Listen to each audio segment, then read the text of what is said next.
Well, I'll step off, and then we'll be back in a second.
Yeah.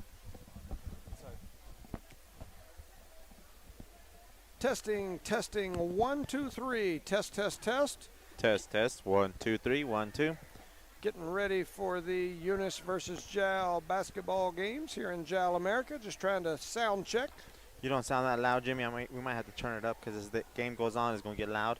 So we might get you very high, get me very high. Turn yours over there. That should adjust that part. Okay, I can hear you loud and clear. It gets real loud when I crank it up over there. So that yellow button is your smidge right there. That's your lifeline to being noisy for sure, right there. Or at least everybody else being noisy. Because I can't hear myself. I get louder, and I don't know how they can hear me out there in the public. So, so we're testing. Test 1, 2, 3. Up, down, back around in a circle. In, out, Giles ball, Eunice ball. I cut out there a little bit. A little bit of cutting. Let's go ahead. I think it's this one, right? Yeah, yours will be the first one. Yeah. There, I'm cut out. How'd you do it the other day? I usually pull this back. Okay, pull it back. And then still I put testing 1, 2. Put it about right there. Wrap it. Okay. That's testing, perfect. testing 1, 2, 3, and then we will check sound, and we'll get started here shortly.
right, we figured we'd give this JV group a little coverage here. We got a barn burner on our hands. It's 26-27. Eunice in the lead by 1.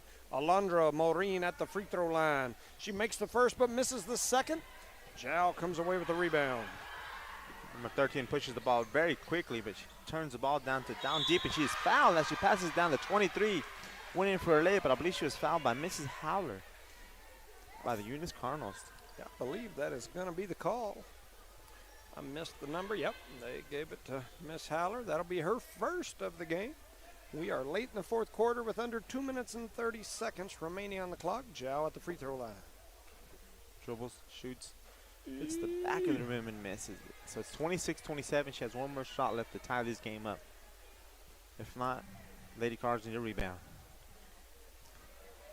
So here she goes. Couple dribbles, spins it around, and up goes the shot, and it swishes through nothing but net. We got a tie ball game with under 2:30 remaining. And Zhao's going to be pressing. They get the ball in number 12. Pass over to Howler. A low pass. She gets the ball over to Maureen. Maureen gets it almost with one hand. She loses the ball. 13 gets it, drives towards the basket, attacks Howler, but she is blocked. She blocks the ball, but she fouls her with the body. And that's 2 quick fouls on Miss Howler here in the fourth quarter. And Eunice against Zhao, 27-27. Number 13 is going to the foul line.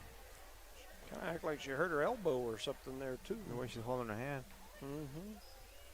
So 2:19 on the clock. It's 27-27. That first free throw is no good. And that is brought to you by Parker Energy Service here in the fourth quarter. They're going to hand the ball back to her. Once again, we got a tie ball game. It's 27-27. 2:19 remaining in this JV girls game. And that second one doesn't go in. Miss Haller comes away with the rebound. She gets it over to Maureen. Maureen going to start the dribble. She crosses half court, does a little spin move, kicks it out to the side. A shot is up, and it is no good. Ashley Rangel almost came away with the rebound, but she stepped on the line. Ashley Castillo tried to save that ball. I said Rangel. Huh? You're fine. Castillo. And that miss was brought to you by Eunice Pump and Supply. If you need something, give them a call. If your engine's missing, just run on down there, see if they got the parts to fix what you need. Well, Zhao comes down with that. They break that press very easily. Eunice had. They missed the layup. Zhao came down with the rebound. And Zhao saved the ball under their own basket, but 25 was not able to handle that ball after that tremendous save by 31 from the Panthers. 1:52 remaining here in this ball game. Looks like Eunice is going to take a full timeout. Coach McBee wants to talk it over with her team. It's a tie ball game. 1:52 remaining on the clock.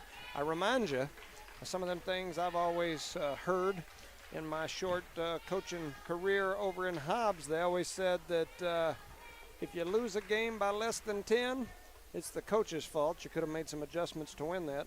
If you lose by more than 10, then you didn't have the horses on the court to keep up with the other team. That is true. It's just one of those little sayings that an old school coach told me years ago. I think he told me that after I lost a couple of close games and probably tried to blame it on the officials or said some kid didn't play good. And his explanation to me was if you lose a game by less than 10, you should have made some adjustments to win that ball game. That's a coach's win or loss. If you win or lose by more than 10, then usually it was a player situation. So anyway, something I heard many years ago that's always stuck with me. So every time I see one of these close ball games, I'm like, which one's going to come out with the hotter hand as far as the coach goes? You can see the whole board, right? Makes like those chess. little adjustments. Yep, exactly like chess. So it's going to be Eunice's ball under Zhao's goal or basket, and Zhao has a full court press. Howler gets it into Maureen. Maureen turns, looks, does a good move, gets around that girl who's blocking her. She dribbles the ball. She kind of did a one-hand pass to Howler. Howler rebounded the ball good, and that girl's all over her, so they're going to call it a jump ball or a foul. If it's a jump ball, the arrow is going to go this direction. Oh, is that an official timeout? He pointed like this. Is that that's official? usually a 30-second. Oh, he's saying that Eunice called a timeout before they turned the ball over. Oh, that's a good job there. Yeah. So 1:43 remaining here in this JV game. We got a barn burner. It's 27-27. The Panthers and the Cardinals. Tweedy and Sylvester. Yeah. Yeah, the Eunice Tweedies and the Jow Sylvesters. What is this gym called? Just the Eagle Nest, or just, not the Eagle Nest, the Panthers in, or they don't have a? Man, I don't have a clue. One of you JAL folks out there knows what your gym's name is. Let me know. It just says JAL Panthers right there. That's about all it says. That's about it. But on the outside, it doesn't have a name. Like ours is Joe Langston Gymnasium. Yeah, Ralph Tasker Arena. I don't have any idea what this place is called. No disrespect or anything. I was just curious. No, yeah, I understand, and I don't know the answer. It's good to announce it during the game. So Eunice gets the ball in after a set play. They patch it down to Ashley, but she is partially blocked. But the JAL player got the rebound, but fell out of bounds. So it's still going to be Eunice ball under their own basket with 1:31 seconds left. 27-27 in the fourth quarter. The fourth quarter. So Eunice to throw the ball in on the baseline. They got Maureen throwing the ball in. She's looking inside for Haller. They float it into her. Haller trying to find a way to go up with it. You got to go up with it. Turn and go up. They throw it back outside. A three-pointer rattles in and out. That was Garcia. And here comes JAL back the other way. There's a double dribble. A double dribble, number 24 from JAL. She got ahead of herself. That is great defense by Maureen. I concur.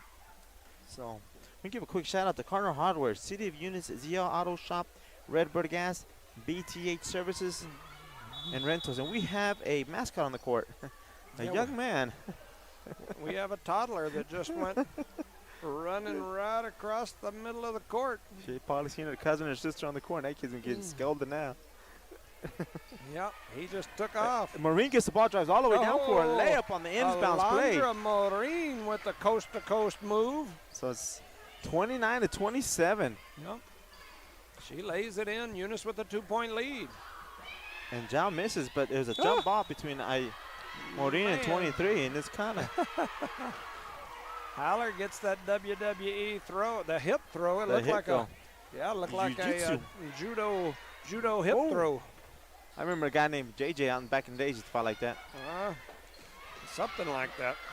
Oh, then she he just got crossed. old. He got old. Yep. Oh, we're going to have a foul down low. That'll send the Panthers to the free throw line.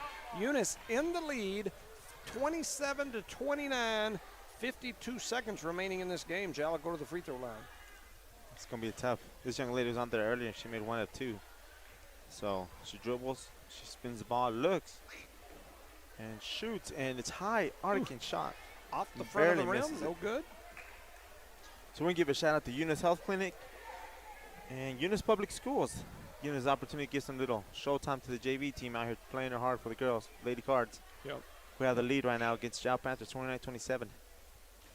She shoots and misses the second one, but it's a long rebound, and Ashley Castillo chases it down, comes up with it. Tries to throw it in, but the ball is taken from her, but she tries, goes out 25, gets to 13. 13 shoots a flat 3, and she made it. Wow. That 3 was so flat, I've never seen it in my life. And their JAL has the lead, 30-29 with 38 seconds left. And the 13 steals the ball again. She drives and goes in for a layup and makes it. She extends the lead 32-29, 30 seconds left. Call a timeout, coach, if you have one. Eileen gets it. She dribbles, throws it over to Garcia. She dribbles up again. Maureen gets it. She shoots, and it is no good. And the ball goes out of bounds on JAL. 17 seconds remaining in this game. It's a 3-point game. The JAL coach trying to call a timeout. She's over here doing jumping jacks. JAL just scored 5 points within less than 10 seconds. Yeah.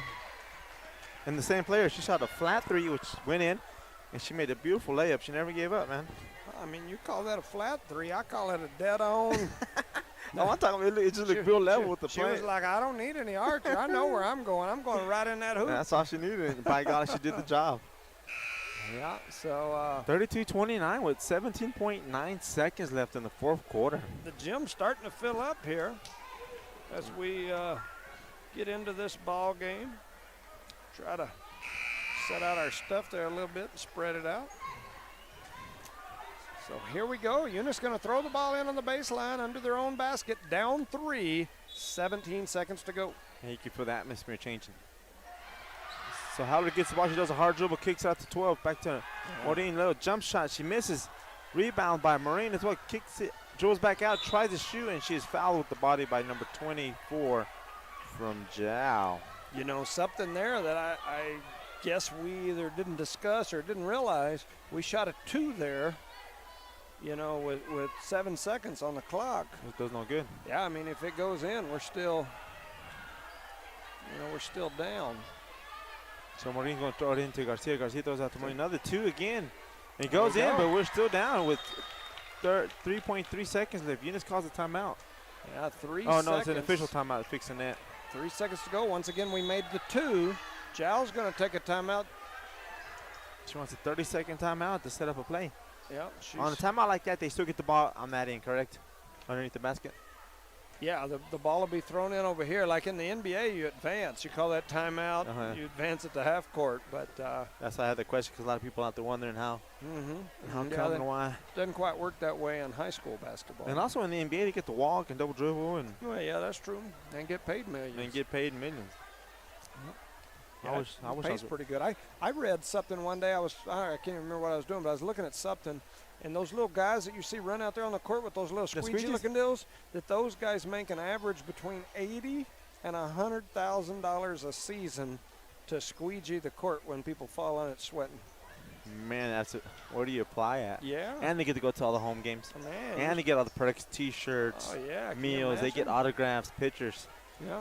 I'd be a squeegeeing machine down there. By golly. I'm thinking serious about doing that in my retirement, except by then I'll probably have some back issues, which I already do. You can get a wheelchair squeegee. I won't be a very good squeegeer. You'll be like that thing goes on the skater ring. What's that called? On the ice hockey. Yeah. So Zhao gets the ball in, and they lose control of the ball, and it dribbles out of bounds. It's going to be Eunice ball with a half a second left. Set up for a 3, call a timeout, get a set play for a 3. If you got a timeout, then I believe so. Yeah, she better get out there because they're going to hand her the ball. There you go. Tech on Eunice because she went on the court and asked for a timeout. Oh, and then he puts his finger in her face. Yep. Oh, man. That's uncalled for, bro. Ooh. Yeah. And he gets all up in her face, man. He kind of got in her face a little bit. Wow, that's unnecessary, dude. Big time unnecessary, man. Wow. I guess. Well, anyways, Zhao's going to be shooting free throws off the technical, getting to the coach. Yeah, the young lady shoots with the arc, and she misses the first one. Well, see, and not only that. They get the ball back. I think they'll get the ball back. And our coach is sitting down with the legs crossed, cool comment collector now. I thought he gave it to Coach Frazier. He sat her. So he told her to sit or she was out. And she misses both. And I was saying earlier, the atmosphere already changed. You got the boys in here. You got the girls varsity boys in here. It's going to be a fun night tonight. Yeah, it could get noisy. See, now you got the Zhao coach trying to call a timeout. And he's not ignoring paying attention again. He just this wants guy down here, he don't pay attention. He wants to get the game over or what, man? Yeah.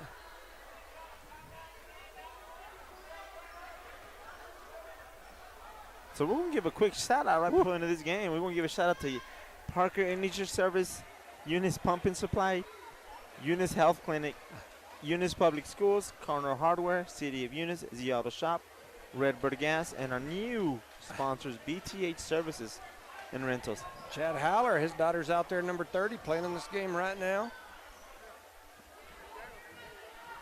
Yeah. Wow. It's going to be one of them nights, boys and girls. I'm glad I'm wearing this mic. Yep. It might not be good for me to have a mic. And Zhao gets the ball in it's ball game. And that's the ball game here in the JV girls game. Zhao with the victory, 32-31. We'll step away for just a moment, and we'll be back to begin our broadcast of the Eunice Lady Cardinals versus the Zhao Lady Panthers.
Good afternoon, ladies and gentlemen, and welcome to beautiful Jowl, New Mexico. Beautiful. Beautiful. Where No Mark Broadcasting will be bringing you a District 4 2A matchup between the Jowl Lady Panthers and the number 4 ranked Eunice Lady Cardinals. I'm Jimmy Jones alongside Rosendo Caballero. We've got Charlie Fairbrush on the camera tonight, so the gang is in full effect. We're throwing up west side, south side, north side, Every kind of throwing up our C. Hell yeah. Yes, sir. They're throwing up the P's, and so it's Cardinals and Panthers. It's Eunice versus Jowl. The Lady Cards enter tonight's game on an 8-game win streak and are currently undefeated in District 4 2A. They are 15-5 overall. Jowl enters tonight 6-18 on the season, 3-4 in district play. They picked up a big win last week over district foe Loving, 30-29. That's a good Loving team that's got some size. Then this Panther team turned around and lost by 50 to Tatum, a team that the Cards beat this past week as well. So kind of a roller coaster team lately for these Jowl Lady Panthers. Over the last 10 days, this Eunice team has picked up wins over top 10 3A Dexter by 20. They beat top 10 2A Tatum. And then in their last game, they beat Hagerman by 40. In that Hagerman matchup, Eunice came out on fire as they led 19-0 before Hagerman finally got on the scoreboard. Alina Rodriguez had another big night from outside. Chloe Jones was stealing and laying it in on the fast breaks, while we also saw some great passing that we haven't seen most of the season from post to post. Caitlin Parsons, Bella Garrett working that ball down in the low post area. High post, low post passing looked really good. The score was 19-2 at the end of the first quarter. Pretty much put it on cruise control from that point forward. The Cards soared to victory 58-20. In that game, freshman Alina Rodriguez led all scorers with 14 points on 5 of 11 shooting, including 4 3-pointers. She also grabbed 4 steals. Those 4 3-pointers gave her a total of the season, or for the season, at 55 threes. She is now 4 threes away from the Eunice girls 3-point record held by Gabby Sanchez. That's a season record. Gabby Sanchez in that 2017 state runner-up season had 59. Alina is 4 threes away from tying that record, and we hadn't even got into the playoffs yet. Rodriguez who is only a freshman, is only 16 threes away from the Eunice all-time career record set by Jada Jones with 71 in her career, a career that started as an 8th grader because she played varsity basketball as an 8th grader all the way through her senior year. Alina Rodriguez is trying to chase her down in the 3-point category in one season. Once again, Rodriguez has 55 here in her first high school basketball season ever. Very impressive. In that Hagerman game, Caitlin Parsons also added a huge spark as she had another double-double. She had 10 points and 13 rebounds. She also had another 2 blocks. The 6'1" sophomore improves each game and continues to get better and better. She's impressive as well. She is in the top 5 in 2A girls hoops and rebounds and top 3 in the entire state in block shots.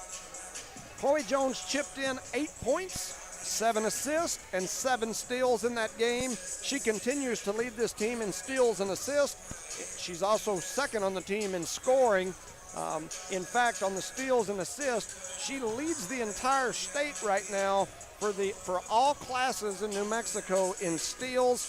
She's also the 2A assist leader for New Mexico and top 10 in the entire state in assists. She has 112 steals on the season. She's chasing records as well. Her big sister, Jada Jones, has the NMAA New Mexico all-time record set in 2016 for steals in a season. She had 196.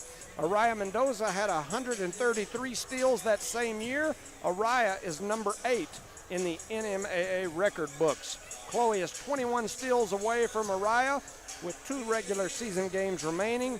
And then, of course, whatever district tournament games and state tournament games the girls get to play in. So she's definitely got a good chance of catching Araya. I don't know if she's got a chance of catching Big Sis, but anyway, working at it. Denise Rangel had another great game. The senior plays with great energy and intensity. She makes things happen. She added 7 points, 3 rebounds, and 4 steals. Once again, she always plays awesome defense and can really cause problems for other teams with her athleticism. However, the most impressive stat that she had in that last game was 0 turnovers. The senior has struggled a little bit this year with turning the ball over.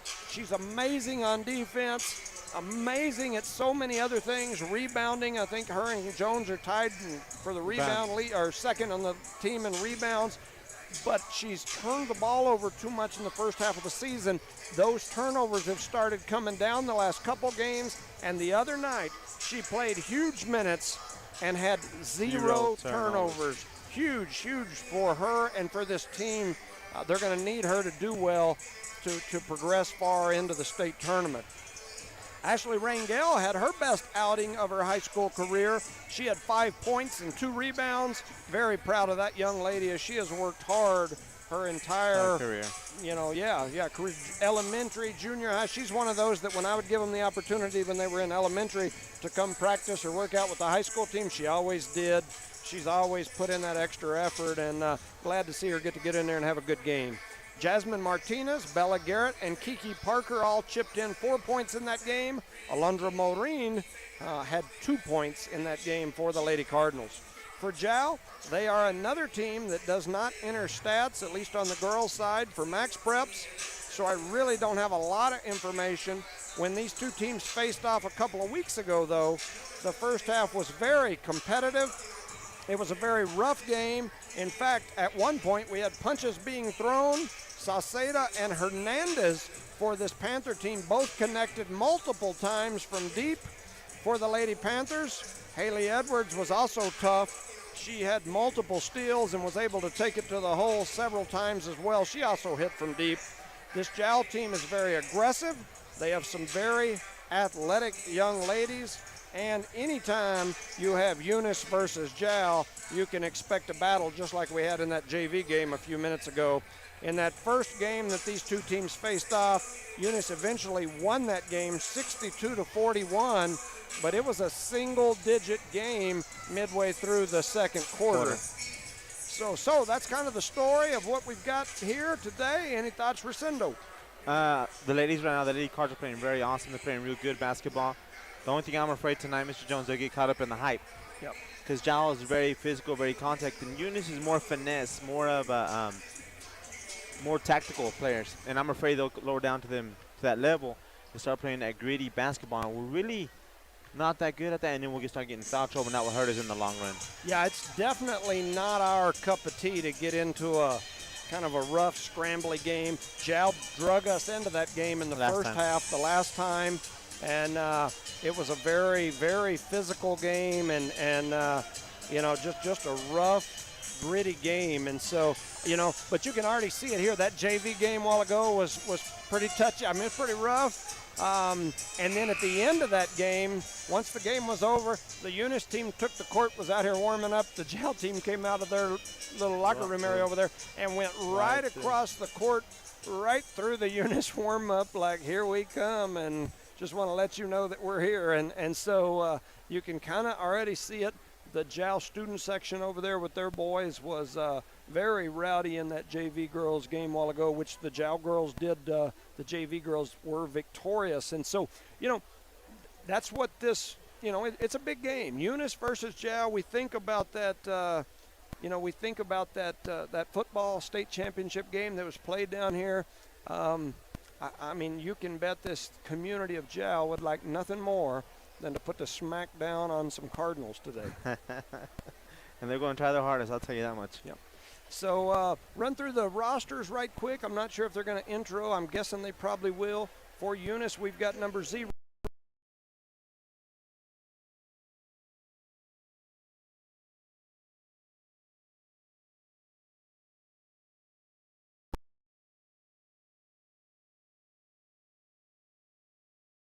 Number 20, Alina Rodriguez. We mentioned earlier she's 4 3-pointers away from Eunice's season record. Number 23, Jasmine Martinez. Number 30, Aubrey Howler. Shout out to Chad. We got him out there helping us out with a sponsor, BTH. Number 45, Ashley Castillo. Number 10, Caitlin Parsons. Number 3, Kiki Parker. Shout out to Parker Energy as well. Thank you, guys. That's our roster. For the Jal Lady Panthers, they've got number 10, Julissa Hernandez. She's a freshman. Number 11, Cassie Inglet. I don't have her year for some reason. Number 12, Natalie Nunez. She's a junior. Number 13, Haley Edwards is a junior. Number 14, Lacey Green's a senior. Number 15, Maddie Inglet's a freshman. Number 20, Zeta Fuentes, a senior. Number 23, Liliana Sauceda, a junior. Number 24, Alexa Talavera is a freshman. 25, Priscilla Montoya is a junior. 31, Karen Sauceda is a junior. 32, Hannah Melanson is a sophomore. The Cardinals are coached by head coach Gary Frazier and assistant Vanessa McBee, who's got roots right here in Jal. The Panthers, I show, are coached by head coach Dusty Loftus. And I know they've got an assistant, but I can't, my brain don't want to tell me what her name is, but I saw it earlier and it's not on my sheet for some reason. So they're still introducing here. We're going to have a heck of a ball game. Make sure we shout out to some sponsors. Most definitely. Let's talk for Parker Energy Service. Brayton Penny Parker, thank you for your support. Eunice Pump and Supply and Eunice Pumps and Supply. Let me slow down there. The Nugamars and the Matthews and crew, thank you very much. Eunice Health Clinic, Leanne Rees and the gang. Thank you for keeping us safe and sound. Eunice Public Schools, Dwayne Haynes and the gang. Cynthia Sims, Rosendo Caballero, Matt Coy, Kenny Reed, Ms. Hahn, Senator David Gallegos, and all the staff, thank you very much. Carner Hardware, Ashley Davis, Chris Myers, Ms. Ortega. City of Eunice, Azia Auto Shop, Redbird Gas, the Whitmire family, and Brett Parker. And our latest, greatest, BTH Service and Rentals. Chad Howler, thank you very much for joining the gang. So we got the Cardinals already out on the court. Looks like it's going to be Jones, Parsons, Rodriguez, Garrett, and the senior, Denise Rangel. The only senior on the court? Or no, Garrett as well. So yep. senior as well. So the Cardinals are getting ready. Jal's out there as well. I'm going to hand it over to Rosendo for the play-by-play because I get too excited in these girls' games. That way I can kind of muffle my voice a little bit. Man. I'll try my best. So here we go. So Jal wins the tip, gives the number 13 from Jal Edwards. They were going the wrong way already, so she brings it down the court, trying to. Number 11 shoots a deep three and makes it to start off the game. That's a two. Inglet. That's a two. There's a two. Yep. Oh, I thought I seen this guy throw up a three, but there's a two. Looks like Eunice, Jal's gonna be pressed by. Jal's gonna be pressing Eunice. I'm nervous myself. So they get into Mrs. Jones. She dribbles the ball, breaks that press, throws it over to Parsons. She flips it over to Rodriguez for a deep three, and is in and out and rebounded by nobody. It's out of bounds on Eunice, they're saying. So it's going to be Jal's ball, 2-0 in the first quarter. 7:36 remaining here in quarter number one. It's pretty rowdy in here already. Jal leads 2-0. Edwards throws it down number 12. She looks, pump fake, shoots, misses, and it's rebounded by Garrett. She outlets the ball to Jones. Jones gets it, comes up the center of the court. She pushes the ball, passes the timeline, goes, attacks the basket, throws up a layup, and it's rebounded by Rodriguez. She goes up and misses, but it's a loose ball, and Jal come in with it. They outlet it to number 12. She pushes the ball. The ball is stolen by Rodriguez. She dumps it off to Jones. Jones gets it, pushes the ball forward, throws it all the way down to Parsons, and it's way too high of a pass. It's a good thought, but it's just a little too high, a little too many guns on that one. Yeah, not a good thought at all. You can't, when you get those steals, you get into that crazy transition game and start chunking the ball up and down the floor. Not a good thing to do at all, especially in a game like this. And that is a turnover, correct? Yes, it is. So Edwards brings the ball down. They set a high screen on Jones. They kick it out to number 11 for another shot. She misses it, but the ball's tipped out to number 23 from Jal. She steps back behind the arc, shoots it, hits the top of the basket, and no, they didn't call that out of bounds, so Rodriguez comes away with the rebound. She dribbles up, throws it before, throws it down to Parsons. Parsons throws it down to Jones underneath the basket. She tries to dribble out with all them giants. She throws the ball back out to Parsons. Parsons gives it to Rodriguez. She dribble drives. Nice little move on the left-hand side. In and out. The ball goes all the way down. Yeah, and she gets that one to rattle in. That's 2 points for Alina Rodriguez. Maybe that'll get her going. 2-2 here in the first quarter. 6 minutes and 16 seconds left. Edwards brings the ball down for Jal. Goes over to the right side. She stops, shoots a little 20-footer, misses. And the ball is loose. And Jao once again comes home with a rebound, and they kick it out to number 14. Now Edwards has it for Jao, number 13. Throws over to 23. The 12, nobody there. Eunice does not have their hands up for the defense. So 13 drives. She is hit by Parson as she tries to cut towards the basket. Yeah, so that'll be the first foul of the game on Parsons. So that'll be one early on in the her. first quarter. Yep. So Hernandez, number 10, comes in for the Panthers. 14's Green.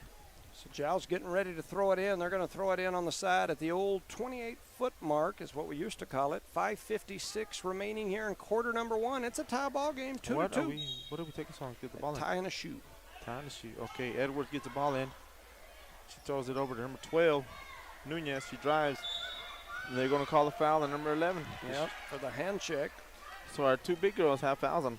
Yep, one apiece. Early in the first quarter. You know, Scores 2-2. We've got out of our defense that we were in, and we've went to a man defense now. Well, it looks like now we might be transitioning back. So the ball's going to be thrown in Giles Basket to a 2-3 zone. They get the ball out to number 23. She mishandles it. Denise extends her defense all the way out to the top of the key. They get over to number 12, Nunez. She gives it to 13, Edwards. She looks up. She penetrates a little bit, kicks out to 23, shoots a 3, misses, and is rebounded partially by Garrett, but number 32 grabs the ball, and they call it a jump ball. It's going to be Eunice's ball. So 5:34 remaining here in the first quarter. It's still 2-2. Eunice with the basketball. They're throwing in the Jones. They're trying to press it back over to Rodriguez on the left-hand side. She dribbles, throws it back to Jones. Jones throws it down to Rangel. She steps behind the 3, shoots it, but it's missed, but it was rebounded by Garrett. But she steps out of bounds with that shot. Yeah, I didn't think that decision was very good by Rangel. She caught it out there, and there was nobody between her and the basket. She could have went and shot a layup. She stepped back, Steph Curry style, threw up a 3. I think for the season, she's like 1 for 20 from the three-point line, so not a good choice in my opinion. So number 23 for Ja has it. She gives it down to Nunez. She dribbles back to the top of the key. Parson almost had a steal, and it goes on the other side of the court, but it was tipped. So Edwards gets that loose ball, dribbles up to the top of the court. She throws it over 23, back to 10. They dump it down. They try to dump it down, but Jones jumps in the passing lane. Good job there on help on the defense. So Jones going to put number 20 into the game. It'll be Fuentes.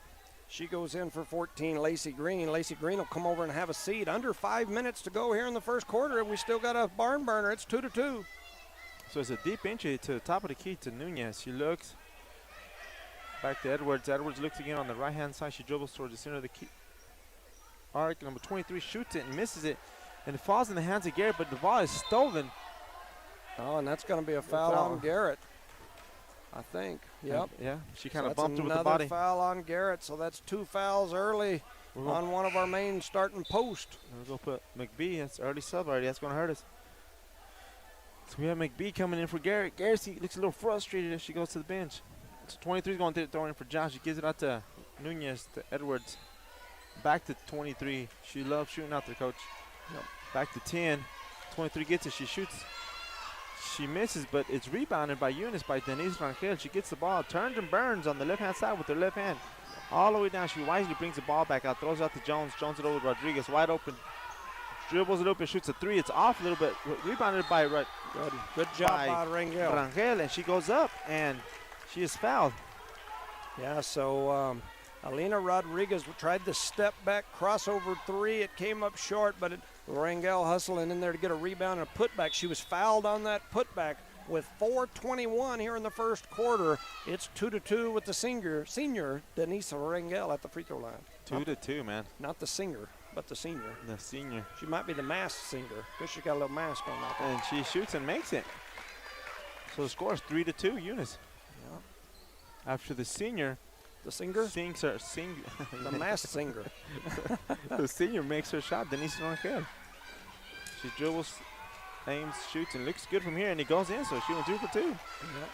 So Eunice is going to come back and set up their defense. Edwards brings the ball in for Jao, top of the key. They throw it over number 23, Salceda, right? And the 12 to Nunez. She looks back over to Edwards. She tried to cut, she put the ball on the floor, went off her hands, out of bounds. So that'll be a turnover to the Cardinals. 4:06 remaining here in quarter number 1. It's 2-4. Rodriguez to Jones. Jones to Rodriguez on the press. Back to Jones. He throws over to McBee. McBee dumps it down to Rangel. Rangel goes up, makes another layup. Nice ball movement there. Nice job by Rangel finding that open space, and a nice pass by Kenna McBee. So Edwards brings the ball down. She tried to make a move. Throws over to 12 to number 10. Back to Edwards. She looks. Nothing. They set a screen on number 20 sets the screen. She tries to dump it down, but it's stolen by Rodriguez. She looks up, throws it forward to Denise, and in transition, she misses the layup completely. It was a good idea, but they were moving a little too fast, Coach. Yeah, 2-6. I like that overall play, but it resulted in the same thing, which is Jow ball. So number 12 has it on the corner for Jow. Throws it out to Edwards, top of the key. They look. Back to 12. They're real patient. She does a pump fake towards the basket, and she's blocked by Rodriguez. And the rebound comes back out to Jones. She comes up on the right-hand side, goes up, and makes a nice layup with a little bit of contact on the backside from Edwards. Chloe Jones with 2. Hey. Should have gave her an and 1 and a timeout. Jow Panthers. Eunice leads 8-2. 3:02 remaining here in the first quarter. A shout out to our sponsors: Parker Energy Service, Eunice Pump and Supply, Eunice Health Clinic, Eunice Public Schools, Carner Hardware, City of Eunice, Zia Auto Shop, Redbird Gas, BTH Service and Rentals. Thank y'all for making this possible tonight. You know, in those transition plays where we're getting like the long rebound, steals, that sort of thing, in those plays we can push. We just gotta be careful when we do push. But several of our buckets here, or a couple of our buckets, have came off those plays. So good job there by the Lady Cardinals. It's 2-8. Eunice in the lead. 3:02 remaining here in the first quarter. Both teams are out on the floor, getting ready to start after the timeout. Jow took the timeout, and here we go. Edwards brings the ball down for Jow on top of the key here. She throws it over to number 10. She dribble drives out to 23. Salceda hands it off to 14. Nunez, right? No, it's Green. Out to Edwards. Edwards looks. She throws it down to Green. Salceda makes a good move. She loves shooting that 3 from deep down there. She misses it, but a loose ball. And it's going to be a jump off between Rodriguez and number 12 for Jow Nunez. And that ball will go back over to the Panthers. Jasmine Martinez comes on. Denise Rangel will step off. So on the court for the Cardinals, we have Parson, Martinez, Rodriguez, McBee, and Jones. We have a confusion here on the chart.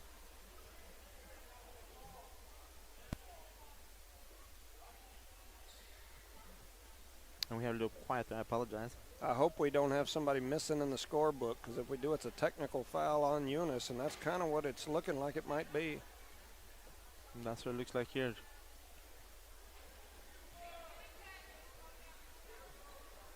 So we have a little discussion at the board there. And that being said, we give a shout out to BTH Services and Rentals.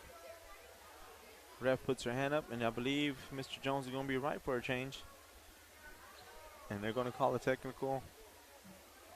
So it looks like the technical foul. I'm confused. When Jasmine came in, I believe they had her for a different number. They're going to the wrong damn end, though. I'm not supposed to say the D word. I forgot. We got officials going to shoot at the wrong goal. That's the same one that called the tech earlier when somebody called the timeout. Yeah. He was mad because our JV coach ran out there to him on the court. She had been jumping up and down trying to call a timeout. And she didn't go on the court. She just went to the edge of the court, on the end of the court. Yeah, to the corner. Yeah, so that'll be a technical foul on Eunice for not having the proper roster in the book. So Edwards shoots her first one, and she misses. Like that old guy beside me says, the ball don't lie. Yep. In this case, I don't know. So she dribbles and gets ready to shoot the second one. And she makes one of two. It's still going to be their ball under their basket, correct? Or is it going to be Eunice's ball? I think they'll throw it in out here on the wing, but yeah. What would you know, right? Yeah, probably nothing. 2:39 remaining here in quarter number 1. It's 8-3. Eunice up by 5 after the technical foul given to the bench because we didn't have all our players in the scorebook properly. So 13 gets the ball in. 23 has it now. She looks, gives it back to Edwards. She dribble drives a little bit. Throws out to number 10 for Jow. Hernandez back out to 23 is Salceda. She looks. Edwards has the ball now. Top of the key. She dribble drives. Back out to 14 the Green. Edwards decides to shoot a deep 3. In and out, but it's rebounded by Parson. That's her first rebound of the night.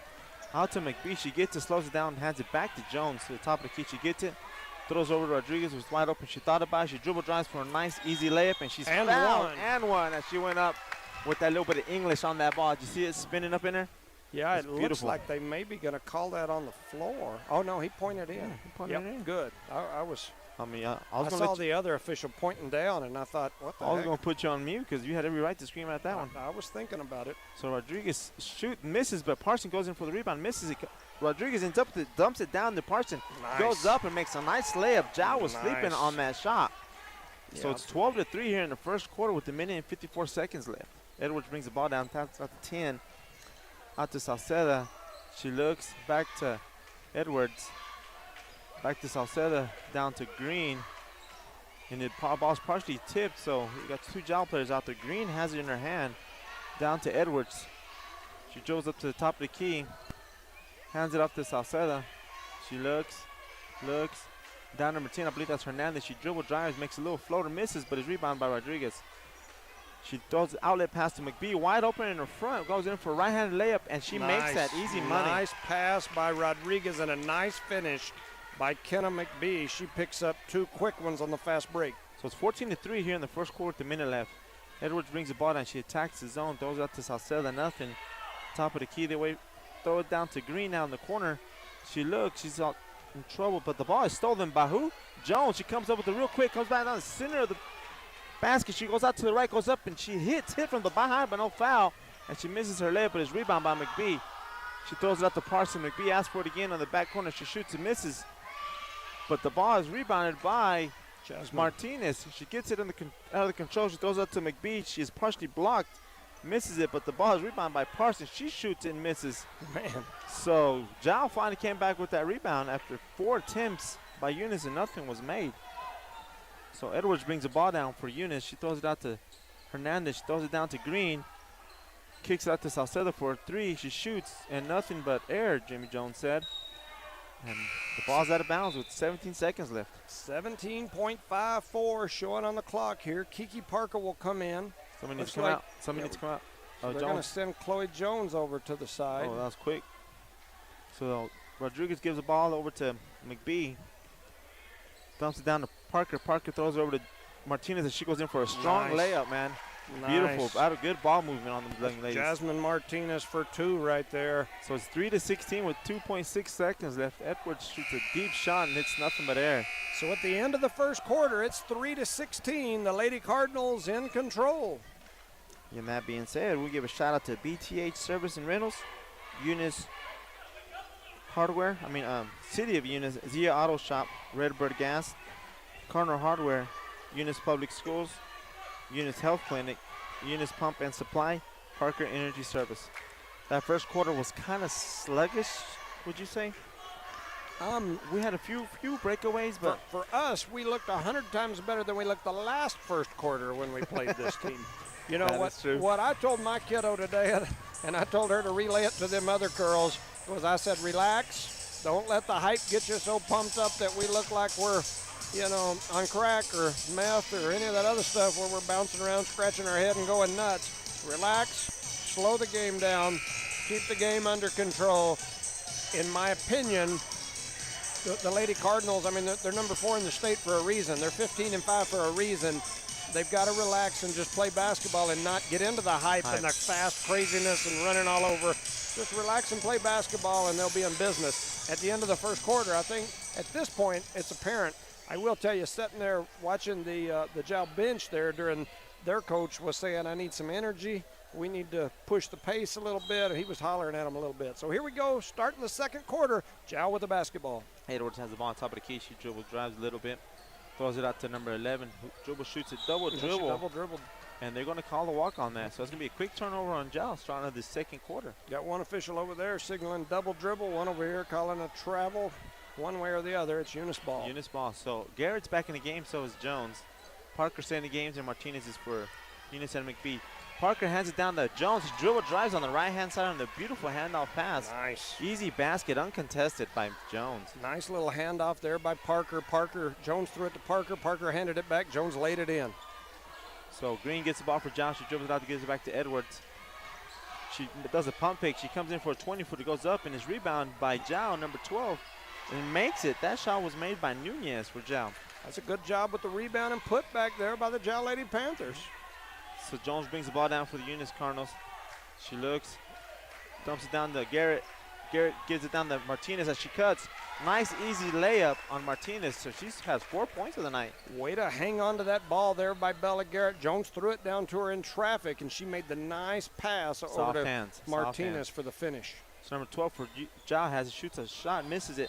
But we have a jump off between Garrett and Green. And that'll give the ball back over to the Lady Cardinals. 6:51 remaining here in the first half. It's 5-20. We'll have a sub.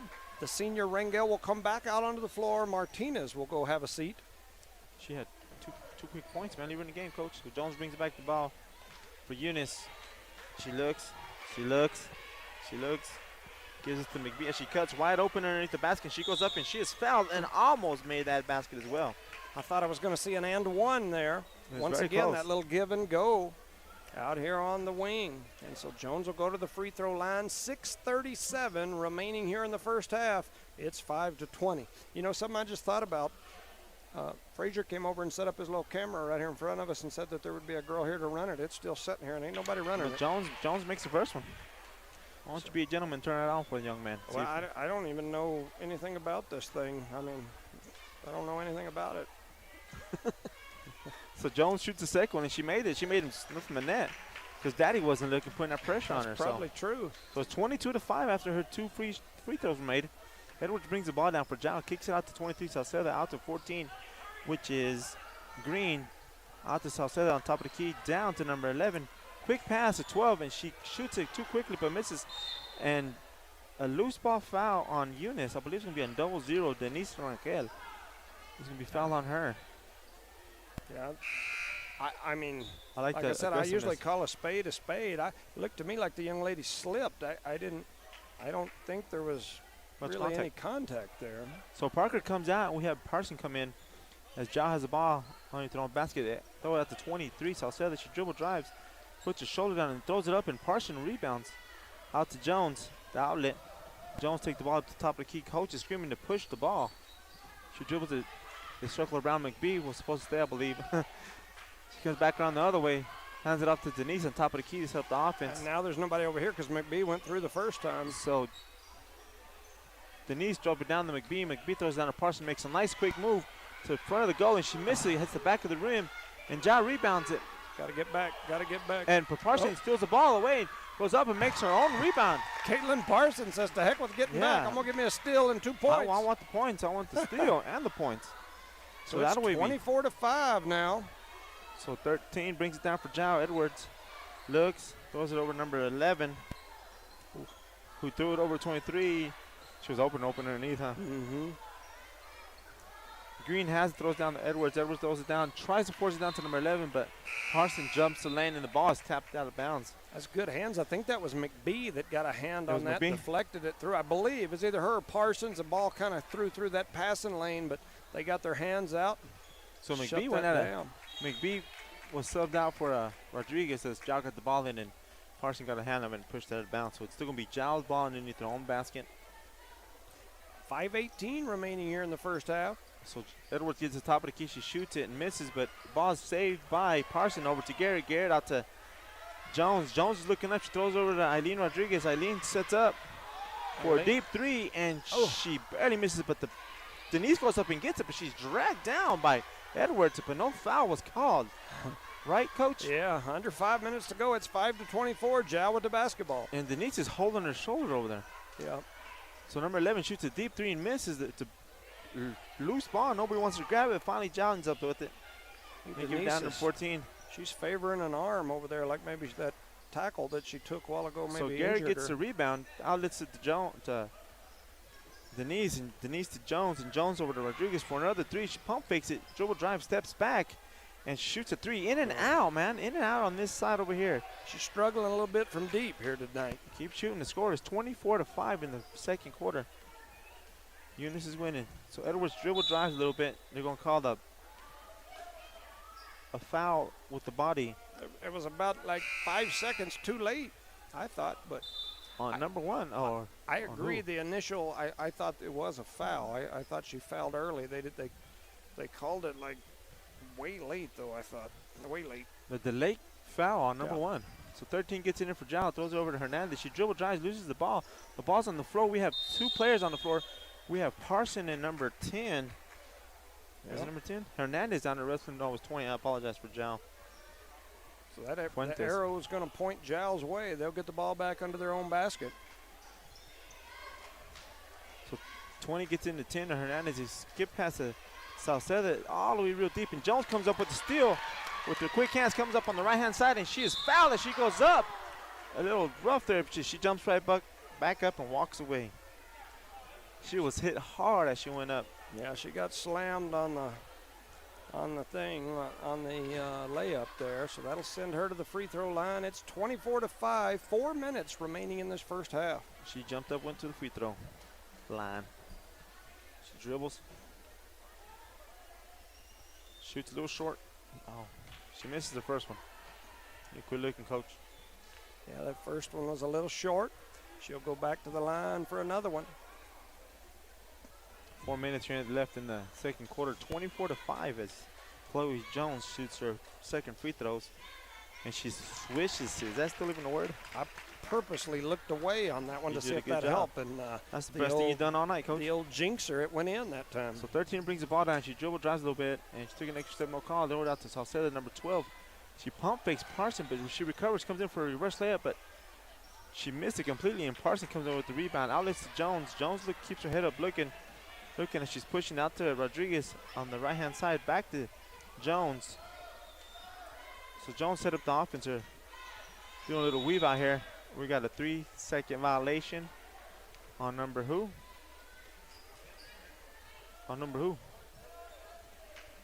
No refs that gave a number up, so I'm going to assume it was He's either saying on 11. 11. Yeah, I thought of 3 seconds. Yeah. Anyway, 3 seconds. So it's Giles' ball after a turnover. 13 brings it down to 20. Back to 13. Edwards, she pump fakes, shoots, and nothing but error. And nobody tried to attempt to get that rebound, so it's going to be Eunice's ball after a missed jump shot by the Lady Panthers. Edwards tried to rush that one a little bit, just came up a little short. 3:15 remaining here in the first half. It's 25-5. Eunice up 20. Jones brings the ball to the top of the key. She dumps it off to Parson. Parson gives it back to Jones. Jones dribble drives on the right hand side. Kicks it out to Bella over the arc. Out to Rodriguez. Kicks over. She dribble drives. Nice, strong, nice, strong shot after she was fouled. Yeah. Very hard. Those Going up. You know, she did that Euro step there between the two defenders. Those kind of moves always worry me, especially with contact. That's the same type of move that Araya Mendoza went down years ago on. You get in there in the middle of all those folks and you try to Euro and you got a lot of pressure on those legs and knees. Scares me sometimes. And there's contact and there's contact. Yeah. And then that was contact. That was the second one. Yeah, it's the one with that emphasis on the contact. So McBee comes in for Denise as she goes out, still moving her shoulder a little bit. Yeah, I believe that's her right shoulder, correct? She went down over there to a kind of a tackle. It almost looked like that Jal Eunice football game over there in the corner earlier. So Rodriguez misses both of the free throws, but the ball is chased down and it goes out of bounds by Jal, but we're going to call the ball. It's going to be Giles. And we got a sub coming in. We got Jasmine coming in for Bella Garrett. Bella Garrett or Parson? Oh, because Parsons heading to the bench. It was Bella Garrett. Yeah. A little confusion out there. That's not good. 2 minutes and 56 seconds left. Edwards bringing the ball down for the Panthers. Just trying to organize their offense. Gives it over to number 12, Nunez. He dribbles, goes out to number 10, Hernandez, which loses the handle of the ball. Gives it over to number 13, Edwards. Dribble drives again, hands it out back to Nunez. Back out to 11. She dribble drives out on that right-hand side still. They get the ball down into Hernandez. She shoots a little floater and misses. But nobody rebounds, and the ball goes out of bounds on Giles. It's going to be Eunice's ball underneath Giles' basket. There's going to be no pressure. So 25-5 here. Eunice up 20. They were up 13 at the end of the first quarter. They've extended it by 7 here. And not a lot of scoring in this second quarter. So Jones brings the ball down, throws it over to McBee. McBee kicks it over to Rodriguez, top of the key. Shoot that. She dribbles a little bit. Brings it out. 2 minutes and 17 seconds left. She dribble drives. Underneath, she brings the ball back out, hands it to Jasmine Martinez. She shoots a jump shot and makes it.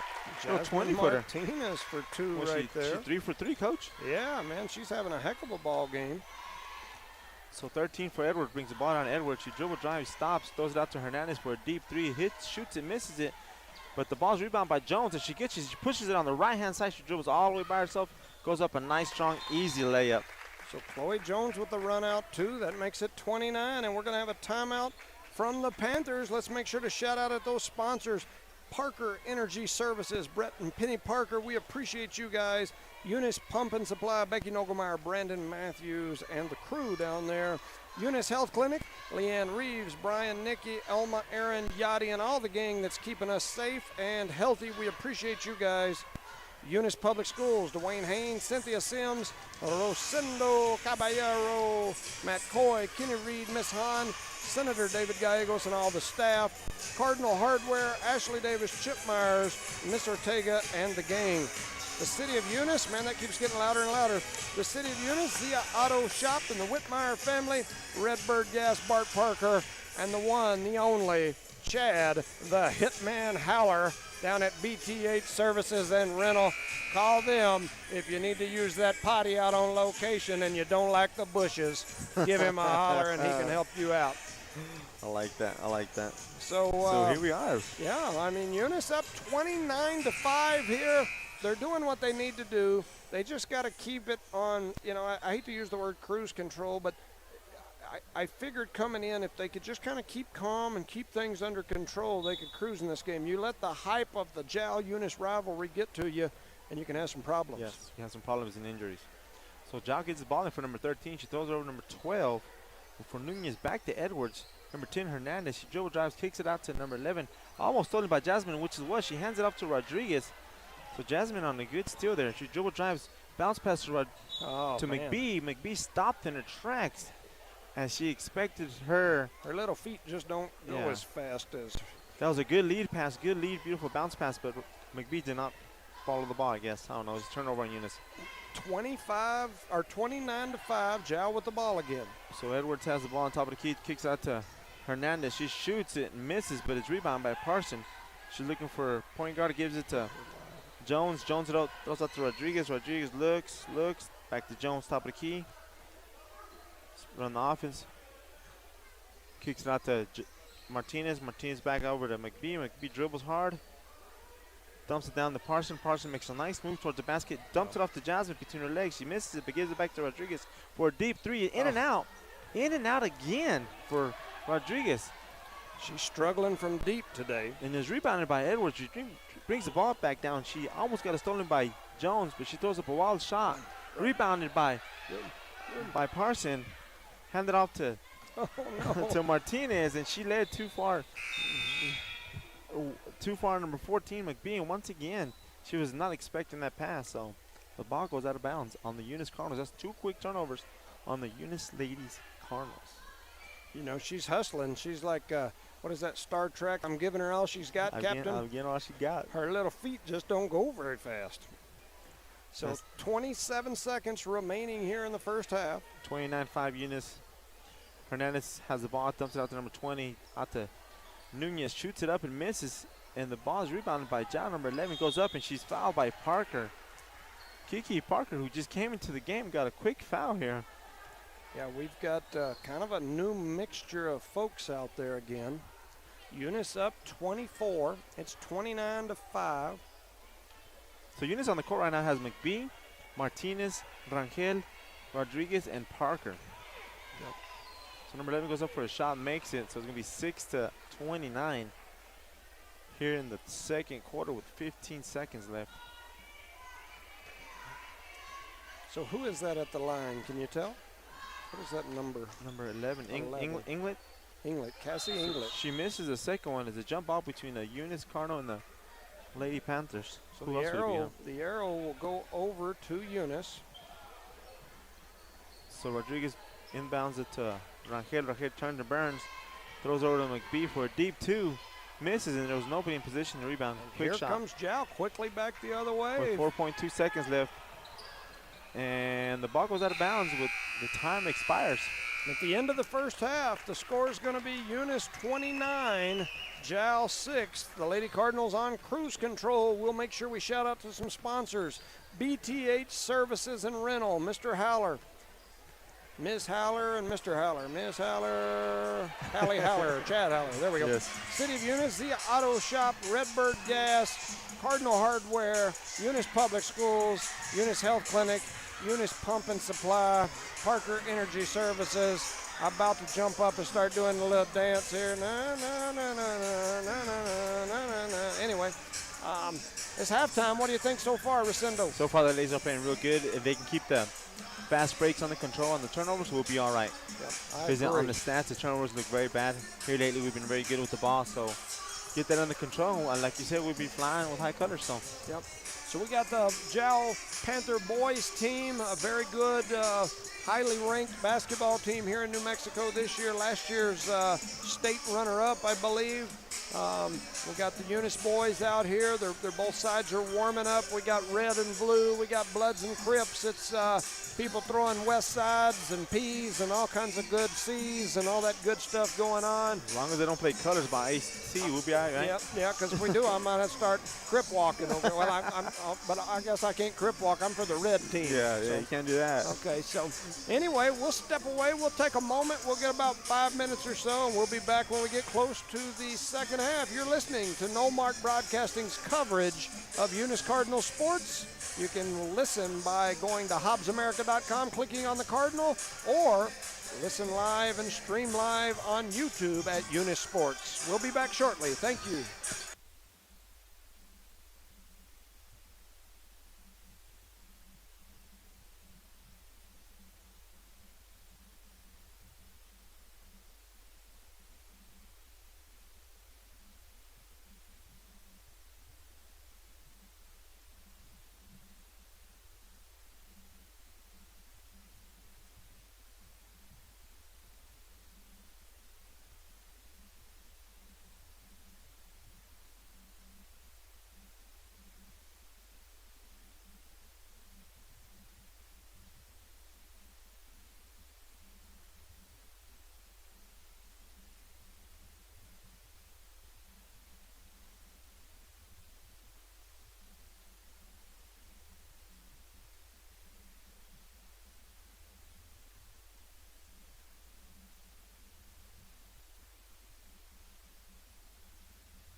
You can hear in the background, huh? We got the Dre going, 9.5 plus 4 pennies. Add that up. Anyway, it is 29-6. Eunice in the lead here. We got 2:30 remaining in the halftime. We got a little halftime entertainment. Dunk contest going on out there. Yeah, a little Jowl Eunice slam dunk contest going on out here between the boys, or at least throw it up there and pull down on the rim real hard contest. Something like that. Ain't nothing like above the rim. Yep. So, you know, all around a pretty good half for the Lady Cardinals. You know, it's like we talked about. There's always things that you could do, you know, that you can improve on, and the turnovers would definitely be one of those. There in that first half, be nice to cut down these turnovers in the second half. Yeah, and also implement the half-court offense like they started to on this side. That's where they start doing a lot of the cutting, backdoor cutting. That's perfect to get that into play now and kind of get your chemistry going with that. Yeah. Especially with the players on the court and everybody can kind of get the flow of the game. And that makes a big difference as you go on to the next opponent you have, because that's just another weapon in your toolkit, right? Yeah. Another big thing for the Panthers, you know, 23, Liliani Sauceda, the junior, you know, she really hurt the Cardinals over in Eunice the last time. I think she had like 4 threes over there. She's got 3 fouls in the first half, so she spent a little time sitting over there on the sideline during that first half. And she's been playing hard trying to get the girls back in it, and those threes came in the deep in the fourth quarter, third quarter against Eunice. So we'll see how Eunice comes out here. Hopefully they don't come out flat-footed. Hope they come out still explosive, still playing the same way they did the first 2 quarters, and we can still keep it on cruise control, you can say. Yeah, they've got about 45 seconds remaining on the clock. The official just came over and got the basketball. Mr. T. We'll call him Mr. T. Yeah, something like that. Kind of looks, oh man, that probably get me in trouble. Yeah, don't need to say that. Yeah. I was referring to Mr. T for giving teas. But that being said, we'll Mr. give a T quick shout out to our sponsors, Parker Energy Service, Eunice Pump and Supply, Eunice Health Clinic, Eunice Public Schools, Corner Hardware, City of Eunice, Zia Auto Shop, Redbird Gas, and BTH Services. Thank you. I gotta say it, I was thinking about the dog catcher on Friday. Now I was talking about Mr. T because he's handing out teas. Teas everywhere. I got you. I lost it there for a second. So 7 seconds here on the clock. They're going to clear it, and we're going to get ready to get started. They're not going to clear it. They're like, the heck with it. We're going to run it to 0. Let everybody get a little feel of that horn. For the Lady Cardinals, we have Rangel, Parson, Rodriguez, Jones, and Garrett on the court. And for Jow, we have Salcedo, Edwards, Inget, and 24. Who's that? She wasn't on the court, was she? Talavera. Talavera. If she's 24, if she's out there. Yeah, she's. No, I'm sorry. It's 14. I apologize. But anyway, Salcedo gets a quick shot, quick 3. She misses, but the ball ends up loose ball. Almost ended up in Jones' hands, but it bounced right out, I guess, off her chest. She was about to catch it, and Garrett slapped it, and it hit her right in the face. So it's Zhao's ball. They rotate the ball to the left-hand side, and he dribbled down a little bit. Give it back out to Edwards. A quick pass over to the corner, and it's tipped out of bounds by Garrett. Yeah, good hands there by the senior Bella She's Garrett. slapping the ball everywhere this quarter. She looks like a volleyball star out there. She's blocking it, huh? Handball So star. Edwards back to Salcedo, back to Edwards. She dribble drives a little bit. Kind of looked like did a semi-walk. Deep shot by number 11, who shoots and makes it. So Zhao scores first in the beginning of the third quarter. Eunice brings it back the ball down for Jones. She hands it off to Rodriguez, top of the key. She's waving her hand like, I don't know. She gives it over to Rangel. She looked confused, yes. So Rangel has the ball top of the key, trying to give it to, she gives it to Parson, pushes off, goes up for a strong right-hand side layup. Makes it look very easy. She had position and everything. They just took them forever to give her the ball. Yeah, it was slow developing, but it worked out and looked pretty at the end. So Eunice scores. 13 has the ball for Zhao. She dribbles over to the left-hand side. She cuts, changes direction, shoots. She's partially blocked by Parson. Rebounded by Garrett. Outlet the ball to Denise. She slows it down oddly, but she dribbles it back out, steps back for a deep 2, shoots it up. But number 14 for Zhao gets the rebound. Yeah, was Coach hollering and set it up? Yeah, I think so. I could not hear with his mics on. I got to agree with him. So 23 gets this. I'll set it back to Edwards, top of the key. She looks, hands up, ladies. She looks, nobody's moving for Zhao, so we got a partial steal, and this girl falls down, hands it over number 12, back to 14, which is Green, back to 12, which is Nunez, back to 14, back to 12. She throws it over to 23, Salceda, to 11 for a deep 2. She shoots it and rebounded by Parson. Outlets the ball to Rodriguez. She was going to push it forward, but she wisely kept it back. Got to be smart. She gave it to Jones, top of the key. Jones comes around, shoots a deep 3 and makes it on the left-hand side. Coach was, Mr. Jones was holding his breath. He was about to holler. I was about to complain about us not running the offense, but when it goes in, it's always a good shot. It's a good shot, so that's 3 by Jones. So Edwards has the ball. She has top of the key, and she walked, and her back foot slid just a bit. Yeah, she had that out there, and you know that move that Michael Jackson used to do at the beginning of Beat It, and he got that little heel flapping. That's kind of the way she looked as she slid that foot through. That's a travel. You can't Michael Jackson it out here. Oh, man, it's tough on this course. So Jones has the ball top of the key. She dribbles down, waves off. Rodriguez throws the top of the key to Denise. Denise looks down, back over to Rodriguez on the left-hand side. Denise cuts through. Rodriguez goes top of the key. Does a couple of behind the moves, behind the back, kicks it off to Jones for another deep 3, shoots it up, and it's off, but rebounded by Parson. Makes a nice pump move, goes around the player. They're going to call the foul, number 12, but it was on the floor. Yeah, so that's a nice move. They're going to call Jow for the foul there. I was trying to see who they call that on. 5:10 remaining here in the third. It's 34-8. That's the first foul on number 12, Nunez. So Rodriguez throws it into Parson. Parson can handle the pass, but gets her own rebound, taps it off to Jones, does a couple of spin moves, and she's almost blocked but fouled at the same time. So Denise gets it, throws it down the floater into Parson. Parson goes up on the left-hand side with all that traffic down there, and she made it look easy. Yeah, that was nice. I don't even justify announcing that. You know, that's such. Caitlin Parsons for 2. It's 36-8. So Ja has the ball on the right-hand side. Number 12 dribble drive, tries to dump it off for Rodriguez, jumps in the passing zone, and they're going to call the foul on number 10 on the reach around. On the what? On the reach around on the back side to get the ball out of her hands. Hernandez. So 4:38 remaining here in the third quarter. It's 36-8. So Jones brings the ball down in the center of the court on top of the Panther.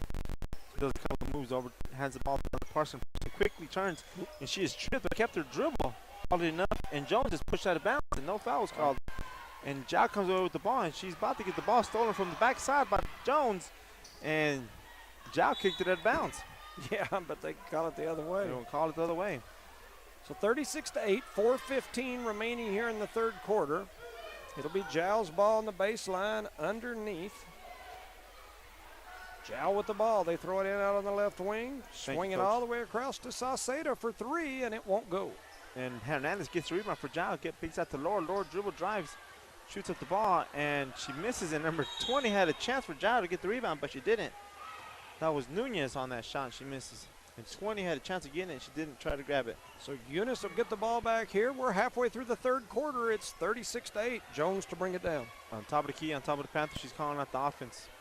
Throws it down to Parson. Parson turns, looks, keeps the ball high, makes another move towards the basket, kicks out to Jones for another 3, deep 3, and in and out, but Denise almost had it, but Parson ends up with the rebound, goes back up, and makes an easy layup. She has that soft touch, you know that? Yeah, Caitlin Parsons there caught that basketball in the scramble after the rebound, laid it back in. It's 38-8. Eunice up 30. Edwards brings the ball down for Jow, gives it over to Sauceda. She looks, tries to force it back into her, but Balaguer gets a steal, and they knock the ball out of her hands. It's going to be Eunice's ball. We got a sub coming in. McBee's going to be coming in for Jones. Jones hustled off the floor. 3:24 remaining here in the third. It's 38-8. Eunice ball. McBee brings it down. On top of the key. Calls the offense. Looks. Dribbles over to the right-hand side. Picks up a dribble. Jumps it off to Parson. Parson turns. Looks. Throws it out. Back out to McBee. Shoots a 3. Misses, but there was a rebound. Denise, and she goes straight back up and misses. Parson came down with the rebound, but she lost it. But Rodriguez came up with the ball in her hands. She dribbles in. Kicks it back out to Denise. Back out to Bella at the top of the key. To Rodriguez. Rodriguez gets it, dumps it down to Denise, and gets the ball back. Tries to make a quick move, but she steps out of bounds. Yeah, when she first caught it, I thought her heels were pretty dang close, and then she did a step-through move, and she was a foot out of bounds. Something I can't kick back out. Let them start over, boys and girls. So Edwards brings the ball down for Jow. Top of the key, she throws it over. No, she's not going to throw it in. She dribble drives off a nice screen, misses it, but the ball's rebound by nobody. But Jow gets it back to Sauceda, shoots a deep 3 in and out, but the ball's chased down by Denise. Throws the ball over to 14, who did not get the ball, but Denise gets the ball, and it goes up with a quick tip, but she misses instead of coming back down. They're trying to get too fancy, ladies. That's twice in a row she's tried that same little alley-oop We're not putback. playing one. We're not playing 21 tip out. She goes in for a steal. She does get it, but she pushes the ball out of bounds. It's going to be Giles' ball over here. We got Parker coming in for Denise. So it's 38-8. Eunice still up 30. 2:17 remaining here in the third. I'll go back to what I've mentioned several times this year. That magic number's 20. You got to win by at least 20 to get those max points in the Max Preps algorithm. So it's Giles' ball on the right-hand side. Edwards has it. She dribbles top of the key. Goes around the screen, tries to shoot. Throws it over to Salcedo, but it's stolen by Rodriguez. Rodriguez wisely slows the ball down. She's going to step up for a three from top of the key. Shoots. It's short, but the ball is rebounded by Parsons. Comes up and gets it and makes a nice layup. Man, that's nice. That was a nice job by her. It's 1, 2, 3, 4, 5, 6. That's 12 points for Parsons. So Salcedo gets the ball for Zhao. Ingley gets the ball. She tries to force the ball down, but Bella blocked it and didn't get in there. So back out to Salcedo, top of the key. Shoots a deep three and misses. And is rebounded by number 12 by Zhao. And she is fouled by Parson. And I believe Martinez is one coming for her. Yeah, so I believe that'll be the second foul on Parsons. Is that right? Yeah, they show two up there on the board. So it's 40-8. Eunice in the lead. Zhao at the free throw line. 1:28 remaining here in the third quarter. That's number 12, Natalie Nunez, the junior, at the free throw line for the Lady Panthers. Her first free throw is up and off the rim and no good. We're going to have substitutions coming in for the Lady Cardinals. That'll be Jones and Martinez coming in. The Twin Towers, Bella Garrett and Caitlin Parsons will step off. So we have speed on the court, right? Playing some small ball. I think the only speedster that's not out there would be Orangel, who's a speedster. I concur. So number 12 shoots and misses and is rebounded by Martinez. Outlets the ball to Jones. Jones kicks the ball to McBee. McBee makes a couple of moves, but wisely kicks the ball back out to Parker. Ooh, and we try to force the ball underneath, but Parker comes over with the loose ball, and they're going to call it jump ball. That was very, very easily becoming a turnover right there. We almost threw it away 3 times in that possession and ended up luckily with a jump ball and won't get it to throw it in on the baseline. So 116. Throws in the McBee. McBee, quick shot. Misses, but is rebounded by Jones. Kicks it back out to McBee. McBee's going to dribble and drive and shoot and misses again. And Martinez comes up with the rebound, and she is taken away from the backside. And number 12 lowers his shoulder into number 1. But they're going to say that Chloe poked the ball out of bounds on that one. So it's 8-40. Eunice in the lead. 1 minute remaining here in the third quarter. Salcedo has the ball for Zhao, back to Edwards. Dribble drives a little bit, comes back out. Number 14 sets a pick, a moving screen, I would call that. Yep. But Zhao loses the ball, and Zhao's players look a little frustrated, do they? Under 1 minute here in the third. Rodriguez comes out, and Rangel comes in. So Edwards has the ball on top of the key. Throws over to Salcedo, number 23 for Zhao. Back over to Nunez. Nunez back over to Edwards. She dribble drives, and they call that a foul on Parker. And she has her hands straight up. So Parker called for the foul. That foul was brought to you by Parker Energy Services. Man. If you get fouled very hard, you can run on down to the Eunice Health Clinic. Get your hips adjusted.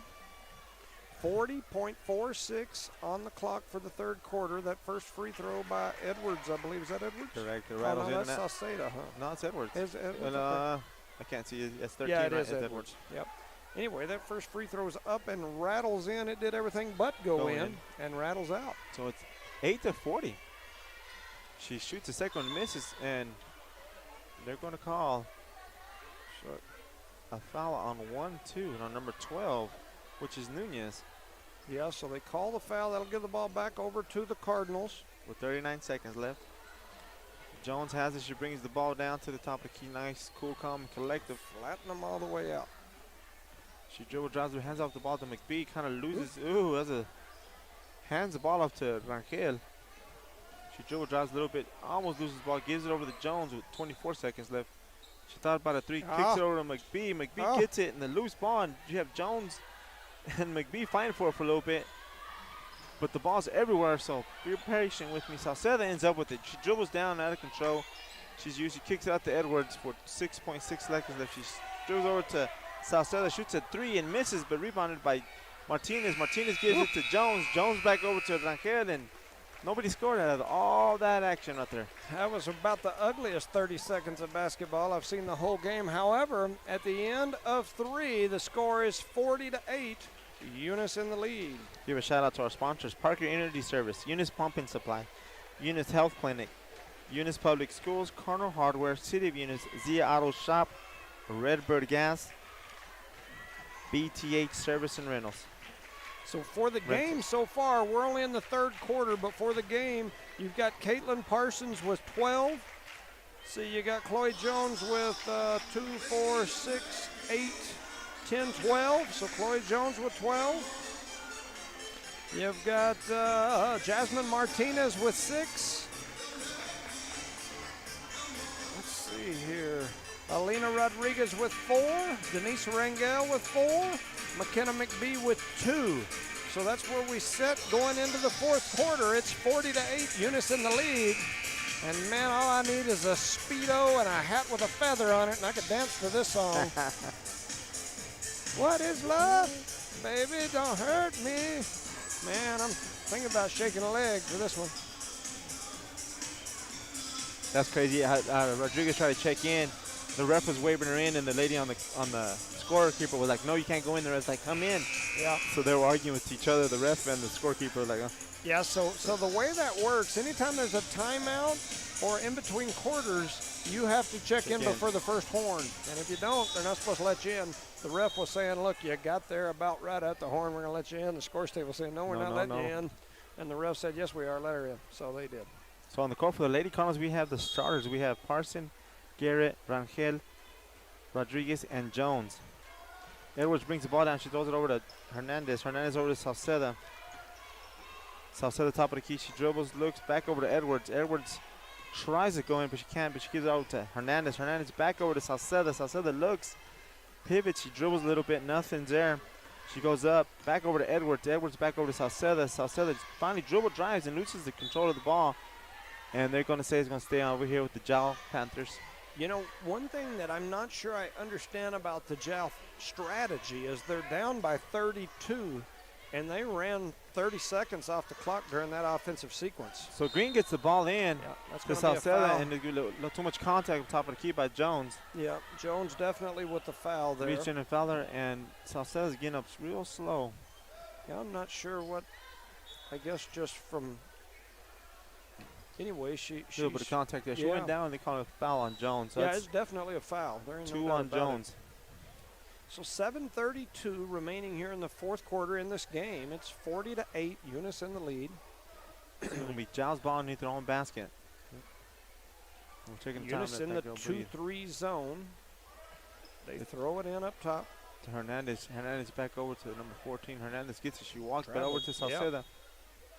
And we got a 3 seconds violation on number 13. That explains why the coach didn't, or why the official didn't call the travel. He was eyeballing the lane with his second hand. Quick entry by Jones. She throws it down to Parson. Deep shot by Parson, but she misses and rebound by Edward. And here comes Denise on the backside trying to get a steal. Edwards goes all the way down and loses the ball, but Marquette comes out with the loose ball, dribbles up on the left-hand side. She's going all the way. She dumps it off to Jones. Jones gets it, goes back up, and she's fouled by 13 from the front and pushed in the back by Parson. She's laughing about it because Parson wanted to get it, but Jones beat the ball to it. Yeah, they were both wanting it. Rangel on the fast break threw the ball down. Oh, and it's going to be on the floor. On the floor, huh? Wow. So it's going to be using the ball on the floor. Rodriguez throws it in to Garrett. Garrett kicks it back out to Rodriguez. Shoots at 3 and is going to go in. Oh, and doesn't. I should quit saying that, huh? Yep. So rebounded by Zhao. Edwards gets the ball there, pushing the ball with 6 minutes and 57 seconds left. Throw it over to Hernandez, shoots at 3, but it's partially blocked, but it still goes in. That's they make 11 points this quarter. I mean, it's 11 to 40. You know, the Mr. only Daughter bad thing is that makes it back to that 29, and I'm always talking about that 20-point window. So Jones brings up the ball, top of the key. Goes over to the right-hand side. Looks, throws over to, Rodriguez comes over with the ball. Dribble drives, hands it off to Garrett. Back out to Jones, the top of the key. Everybody's going to set up. She looks, dribble drives again, attacks the basket, goes in for a nice strong layup, misses. But Parson and Rodriguez were fighting for the ball. And there's a loose ball on the floor, and it's a jump ball. It's going to be Eunice's ball. Yep. On that last one, you had two Eunice players fighting for the rebound. Yeah, you had Parsons and Rodriguez. Rodriguez was like, give it to me. Parsons was like, no, I got it. I got this. Get out of my area. Yeah. Huh? So Rodriguez gets it in the Parson. Little float pass, shoots, and she's blocked from behind by 30, by 12. And Jao lost the ball, but it's still going to be their ball. I wasn't paying attention. That's all I can say. Yeah, 6:14 remaining here in the ball game. It's a 39-point ball game. No, that's not right. It's a 29-point ball game. 40-11. That's at Eunice math. Eunice. So Sylvia, Sylvia, 23 had the ball. Hands it over to 14. And speaks up her dribble, tries to force it down. Number 12 gives it back out to Edwards. Dribble drives, shoots the ball, and it's still going to be their ball because it was ball locked by Rodriguez, I believe. That's what they're saying. So 5:56 remaining here in the ball game. It's 11-40. Eunice in the lead. Hernandez is going to throw it in over number 12. Denise jumps the passing lane, gets it, turns and burns on the right-hand side. She slows it down, gives it to Jones. Jones goes towards the basket, little jump shot, misses, but Denise comes back with the ball. And one calls a travel on the far, far, far end of the court. He calls a travel while you have two refs under the basket. Yeah, that's another one of them calls I don't agree with, but here's what it is. The Eunice faithful not liking it either. I didn't like it. It's not that big of a deal right now, I guess. It is in the playoffs. So Edwards brings the ball down, gives it over to Hernandez. She turns, looks, nobody's there. Out to Salceda. Salceda looks back to number 12, tries to dump it off to Hernandez. Oh, we're calling a push on who? On double zero. On Orangel. So it's 11-40. That'll be the second foul on Denise Orangel. So they get the ball in. Jao throws it to the very back. Nobody gets it, but they try to save it. And Rodriguez comes over with the loose ball. She tracks the basket, throws it up, and she is fouled by two Jao players. 13 and 23. They're going to give it to number 23. So that'll be 4 on her. That's Salceda, right? Yeah. She's still walking kind of slow out there. So it's on the floor. They're saying it's on the floor as she was going up for a layup. Yep. So I must have missed something, Coach. Yeah, I'm missing. So Rodriguez is going to throw it into Parson, and she goes up and she's blocked from behind.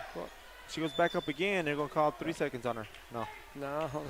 I mean, it's like. Yeah. If he had done that, I was about to start talking like Friday, with my foot in the dog's caboose all night long, just wham, wham, wham. But, so Parson goes to the free throw line, and she was fouled. She went up on that. She dribbles. A little hard, a little bit. No good. That lady with that seat, as she walked by the coach center, she bumped him in the back and knocked him off his balance. He's like, what was he turning around again? What was that for? So Parson on the free throw line with 5 minutes and 18 seconds left. 40-11 Eunice lead here in the fourth quarter in Jao, New Mexico. Eunice hadn't scored. Well, right as I was about to say that, they had not scored in this whole quarter. That's the icebreaker right there. I was about to open it up. Edwards brings the ball down for Jao, top of the key. She throws it over to number 11, Inget. Back over to Edwards, back over to 14, back to 11. She dribbles ball back out to Hernandez. She looks. She throws over to 11. She likes that spot. She's blocked by Parson on nothing but ball. That ball ended up over there by Kerman, I believe. Yeah, she threw that ball out of here. She said, get that out of Jao. Don't do that again. She said, don't do that again. And she chunked it over toward the somewhere. She's a very sinkhole. She's trying to plug the sinkhole down there. So they give it over to number 12, Nunez, over to Edwards. Does a little spin move on Denise.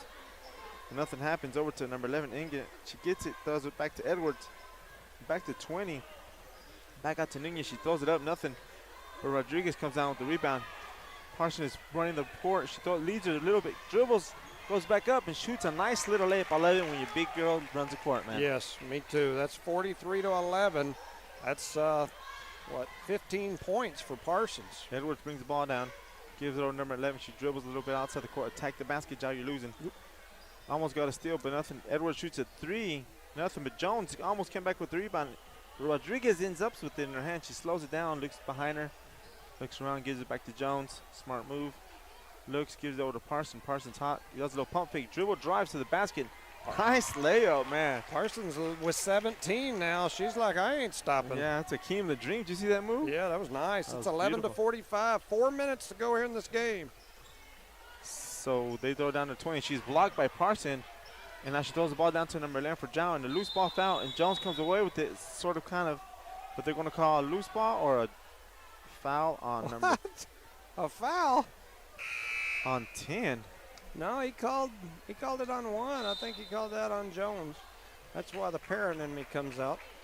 So that being said, all the starters for the ladies come off the court as a timeout is called by Jow. So it's going to be a 30-second timeout by Jow. We'll give a shout out to our sponsors: Parker Energy Service, Eunice Pump and Supply, Eunice Health Clinic, Eunice Public Schools, Corner Hardware, City of Eunice, Zia Auto Shop, Redbird Gas, BTH Services and Rentals.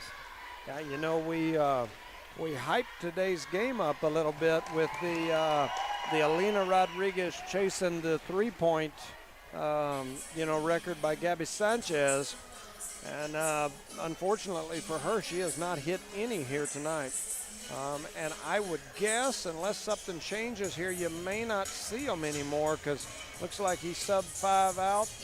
With under 4 minutes to go in the ball game, you may not have a Alina Rodriguez three-point sighting here today. Correct. Which is all right. That happens. That happens. I mean, they all-around players, the starters, they've had very good.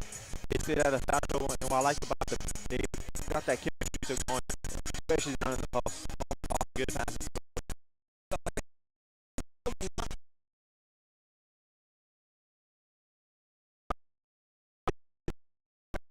Comes up with it, she dribbles everywhere. She still has the ball. Jumps it down to 11. It's blocked by Kiki Parker. You know, the one thing about this Jow group, I mean, because they've still got their main kids on the floor, they're very aggressive. We talked about that in our pregame, how aggressive they are and rough and tough.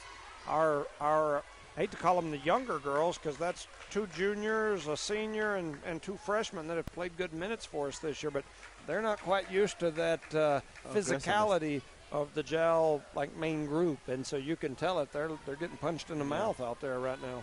And coming off cold off the bench, as number 11 misses the first free throw, you kind of adjust to it real quick or get off the court, huh?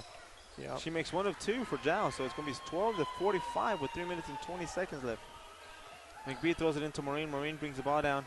Maureen crosses over number 13, Edwards, over to the corner. She picks up her dribble. Has it taken away? Stolen. And so that's a turnover by the Lady Cards. So number 11 brings it over, hands it back over to Edwards. Got to keep an eye on that 20 mark. And she shoots at number 12, pump fakes, goes, drives towards the basket, misses, but is rebounded by McBee, I guess. And the ball is stripped out of her hands, but they're going to call a jump ball on that. It's going to be Eunice's ball. The ladies on the court right now need to have some fire. Yeah, you gotta play with that fire. Got to protect that 20 lead. That, that's crucial. Yes. So number 2 for Eunice has the ball. Maureen has the ball. She passes the timeline when number 13's all over her, but no foul is called. Down to Parker. Parker gets it, throws it up to Martinez. She throws it up, a wild shot, misses, but is rebounded by 12 for Jow. She pushes the ball on the right-hand side, gets it to number 11. She stays outside the arc. Jasmine almost got a steal. But she kept her dribble. Number 13, dribble, drive all the way in. Shot misses, but gets her own rebound and throws a couple of elbows underneath. So and she slaps the ball towards the ref. Yeah, 2:23 remaining here in the ball game. Eunice calls a timeout. Eunice going to take a timeout. Coach Frazier's not happy with the younger group and what they're doing. They've come down and either turned it over or something the last 2 trips rebound down or done anything on the backside. So. Yeah, so 2:23, it's 12 to 45. Eunice in control here. I'm always talking about that 20, and I've mentioned this before for those of you that don't understand what I'm talking about. Max Preps has an algorithm that they use for rankings. We are currently 9/10 of a point out of 3rd place, 9/10 of a point. We're 2/10 ahead of 5th place. So between third place and fifth place, it is less than 1 point separating us. And so you get up to 20 in the algorithm if you win by up to 20. If you win by 50, it only gives you the credit for up to 20. So you need that 20 to get guaranteed the full max points for your win here today in that algorithm. So that's why I'm always talking about that 20. Wants that 20. Yes, you got it. You got to get that 20-point win when you're in a situation where you're trying to. Oh, that was a late. Trying to get a good seed in the state playoffs. That was a late foul call on Ashley on our number 45. And late call. That's going to be 1-1. So now they're going to start shooting free throws. It's going to slow the ball game down. Howler's going to come in for Castillo. Aubrey Howler will come into the ball game. You know, I was really impressed with her early in the season. I'm not sure why she's not playing more minutes because I think she's done a good job down there.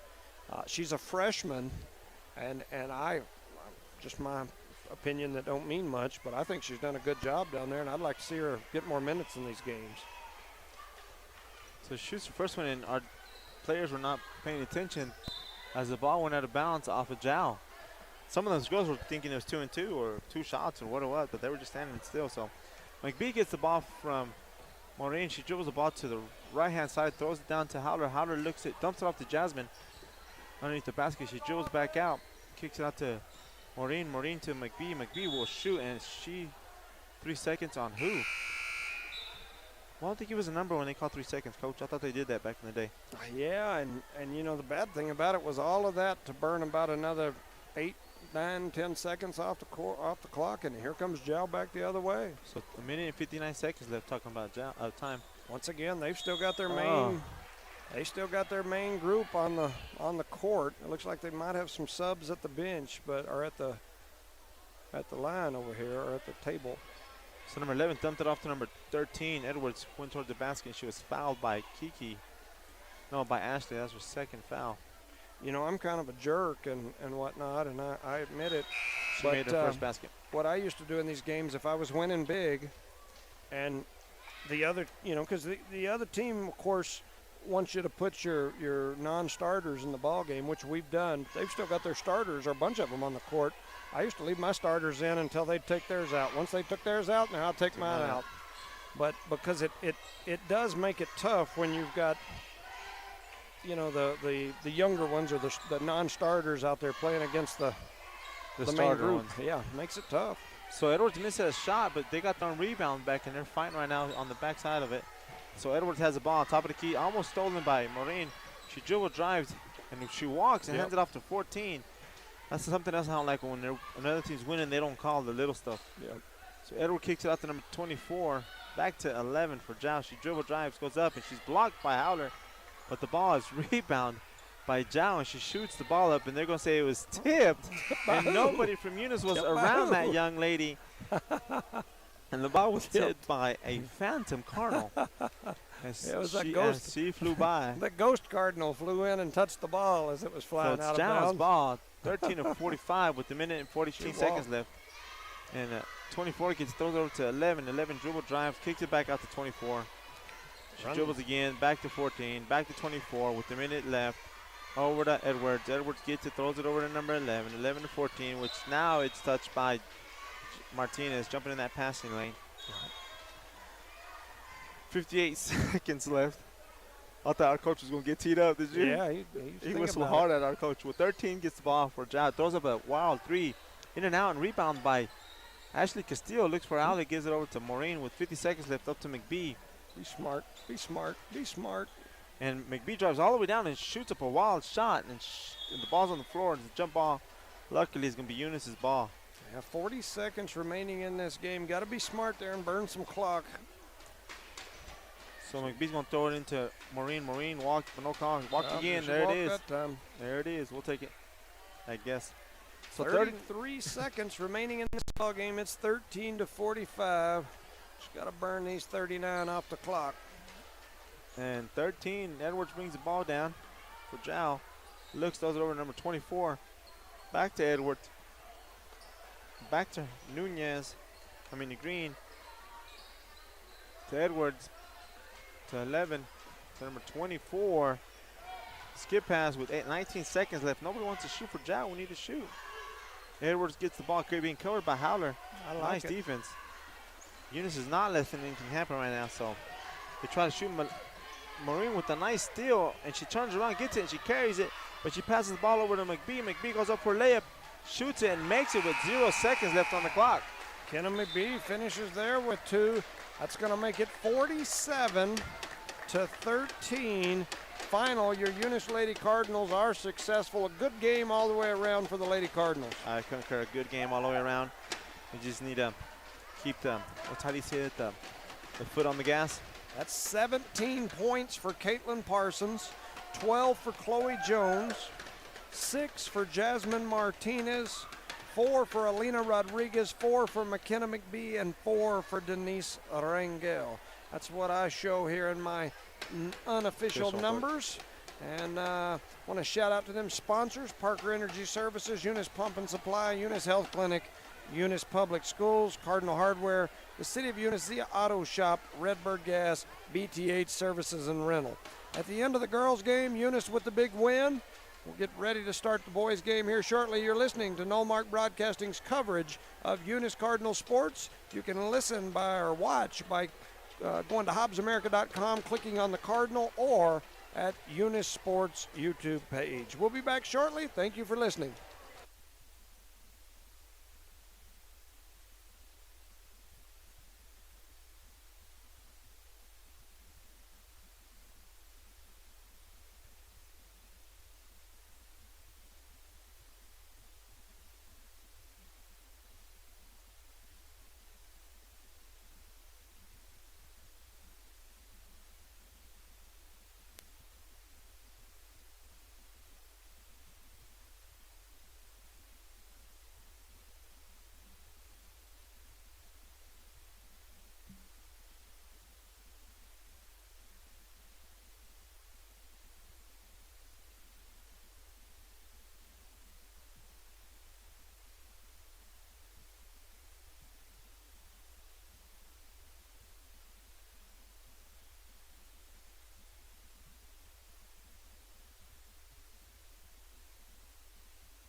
Good evening, ladies and gentlemen, and welcome to No Mark Broadcasting's coverage of Eunice Cardinal basketball here from Jao, New Mexico. I'm Jimmy Jones alongside Rosendo, the Jet Caballero. Hello, ladies and gentlemen. And Charlie. What can I call him? Charlie the elusive cameraman. There you go, elusive. Elusive Fairbrush. He's on the camera tonight.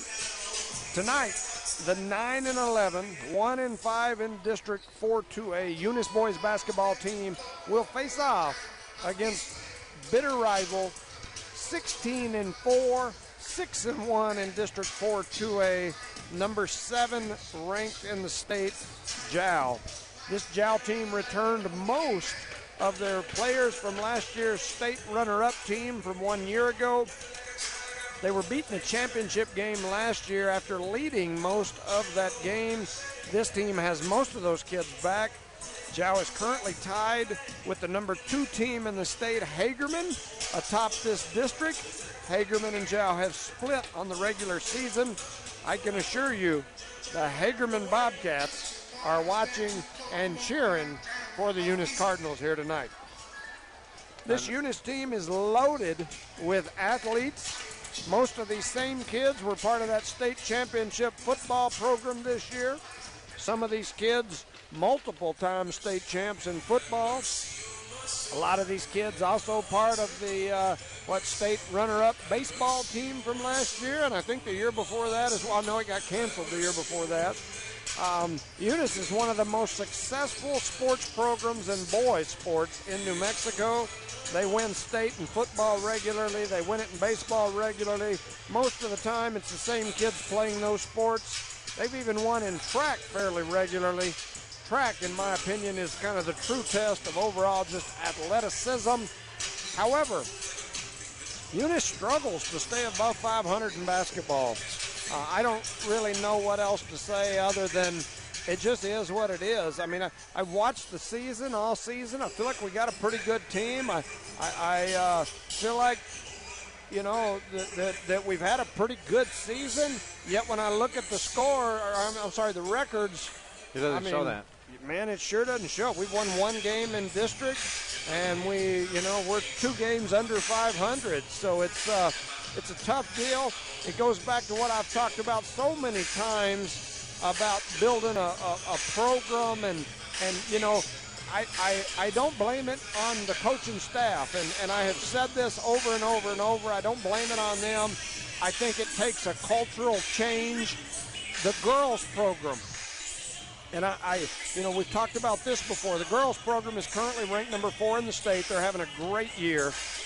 If you look at that group, and me and several of the parents have talked about it, about 3/4 of that girls' team were those little mascot girls that used to run out with our high school girls when they had those successful years. These little girls have traveled. Ginger McCaslin, Penny Parker, Marty Rodriguez took those girls when they would finish up doing their little mascot thing every year, and then they would go around and play in some of those little local tournaments. I got involved, helped them a little bit. A lot of these girls have went to camps. They play in the off season. They've done a lot, and now you start to see them reap the rewards of that here at the high school level. It's kind of the perfect storm for them to be successful. Then you throw in the fact that you've got a player like Alina Rodriguez who lives, eats, breathes, sleeps basketball, plays it all year long. She can flat out do it. She's got parents who push her all year long to do it. And so they've got the perfect storm. The boys program right now just don't really have that. They've got some of those pieces. There's some kids out here that have played a lot of basketball. There's some kids out here that went to some camps. There's some kids out here that have played some travel ball, but not a majority. And so, it just takes a lot to build a basketball program. And if you look at Eunice as a whole, for 40-plus years, our basketball programs, through all those years, average about 500 on, as far as wins and losses goes through all those years. So we're at 50%, okay? If you do that in math, if you do that in English, people got a problem with 50%. Yes, they do. But in basketball, we just seem content with that. And I don't, I've preached it, I've talked it. People don't want to hear it. I'm sure there's a handful of people sitting back home listening to this going, I wish I got shut up. But it's the truth. And I don't know what else to say about it. For the season, Eunice is led in scoring by senior Jorge Ontiveros. He missed much of the season due to a knee injury. He's played well since returning. He's averaging over 14 points per game. Sophomore Ashton Thompson is averaging over 10 points per game, 3 rebounds, 3 steals. He's also shooting the ball at over 45% from the field, which is a really good percentage. I mean, to put that in perspective, that's better than Alina Rodriguez is shooting the ball on the girls' side. I mean, that's pretty damn good shooting. We're all sitting over here talking about how great she's shooting. Thompson, believe it or not, is shooting a little bit better percentage than she is. And so, so he's having a good season. 6'3" sophomore Jorge Gomez has been another bright spot. He's averaging 8 points per game and over 5 rebounds per game. Senior Ovi Ontiveros is leading this team in rebounds. He's also leading in blocks. He's averaging 9 points per game, 9 rebounds per game, and like I said, he's leading the team in blocks.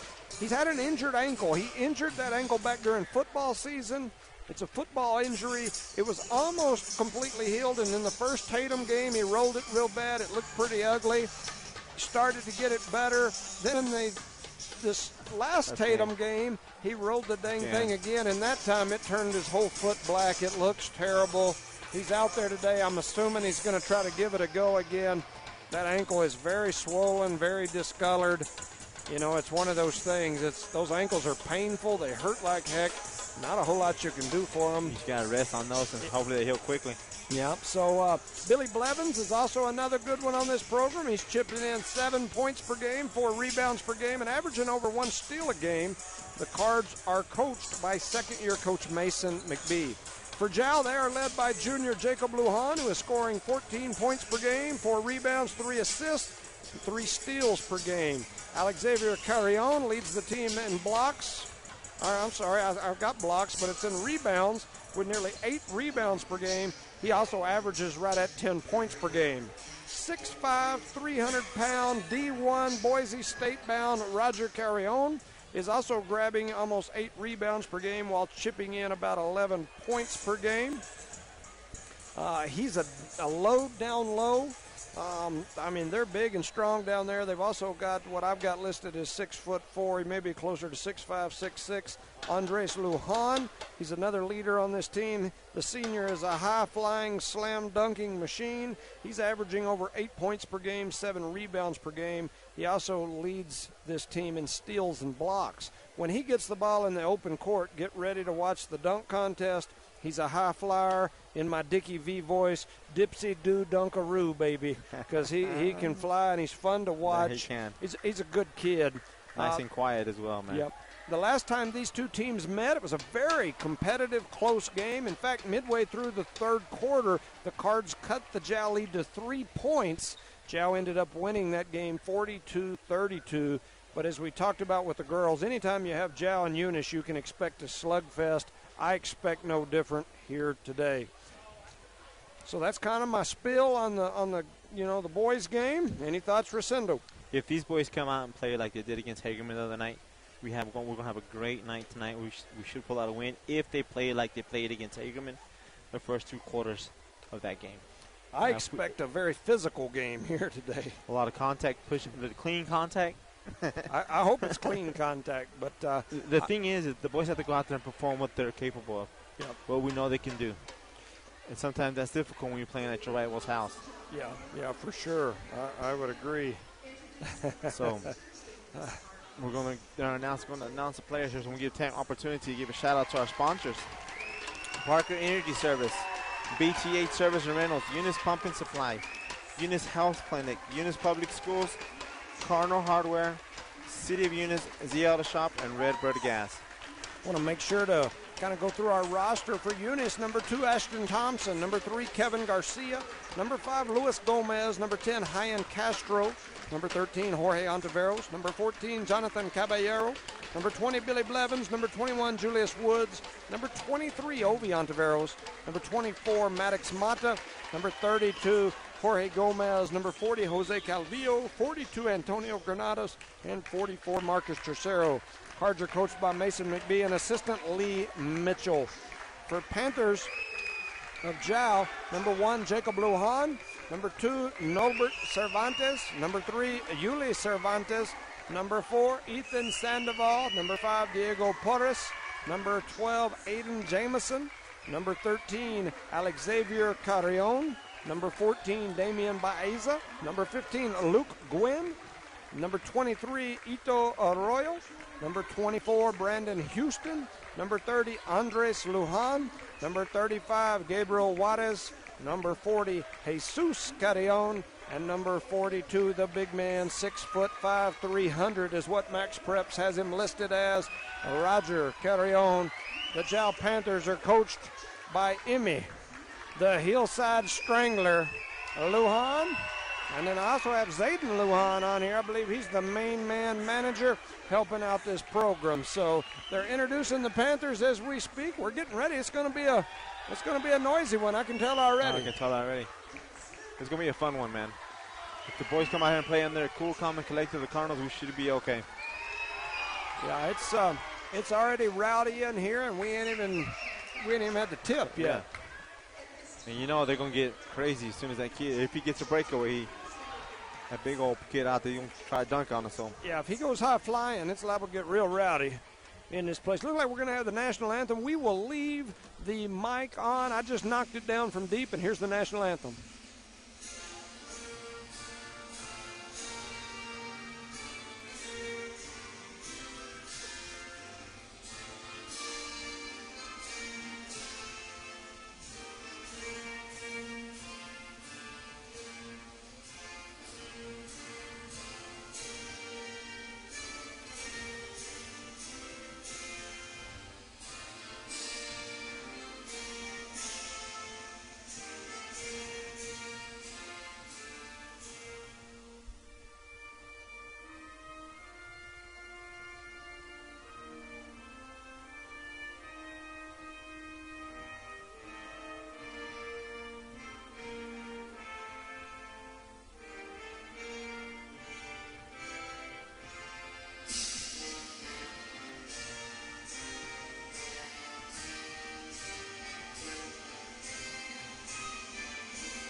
Brave. All right. Hello, national anthem. We got some rowdy folks in the bleachers. Eunice has handed out some sort of little air-up blow dillies. Looks like a Texas Tech game. The Cardinals are on the court. They've got Billy Blevins. You've got Jorge Gomez. You've got Kevin Garcia, Jorge Ontiveros, and number 2, Ashton the Jet Thompson. That's who's on the court for the Cardinals. For the Panthers, you've got the big man Roger Carrion. You've got Andres Lujan. You've got number 13, Alexavier Carrion. Then you've got Jacob Lujan, and that looks like number 30. No, that's not number 30. Is that a 30? That's a 3, Yuli Cervantes. So Jow wins the tip, and here we go. We're underway. Jow with the basketball. They drop it down low to the big man Roger Carrion, and he drops it in for 2 to start the ball game. It's 2-0 Jow the lead. Jorge Ontiveros with the ball. He swings it over to Ashton Thompson.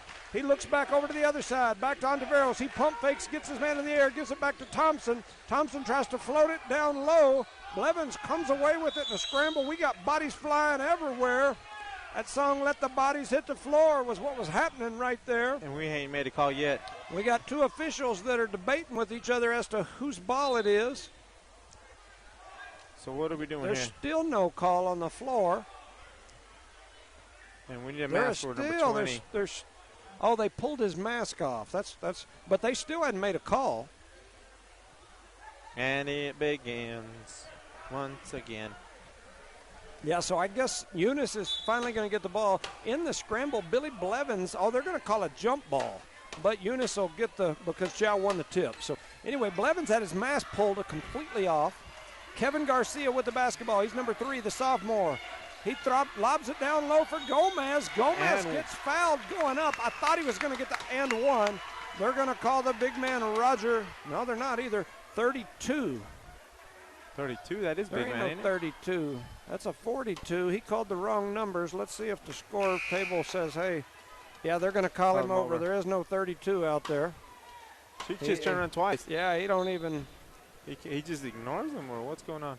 Yeah, he don't know. He's talking about putting a foot in the dog's behind all day long because it's Friday. He ain't got no job, but it's only Tuesday. But anyway, 7:22 remaining here in the first quarter.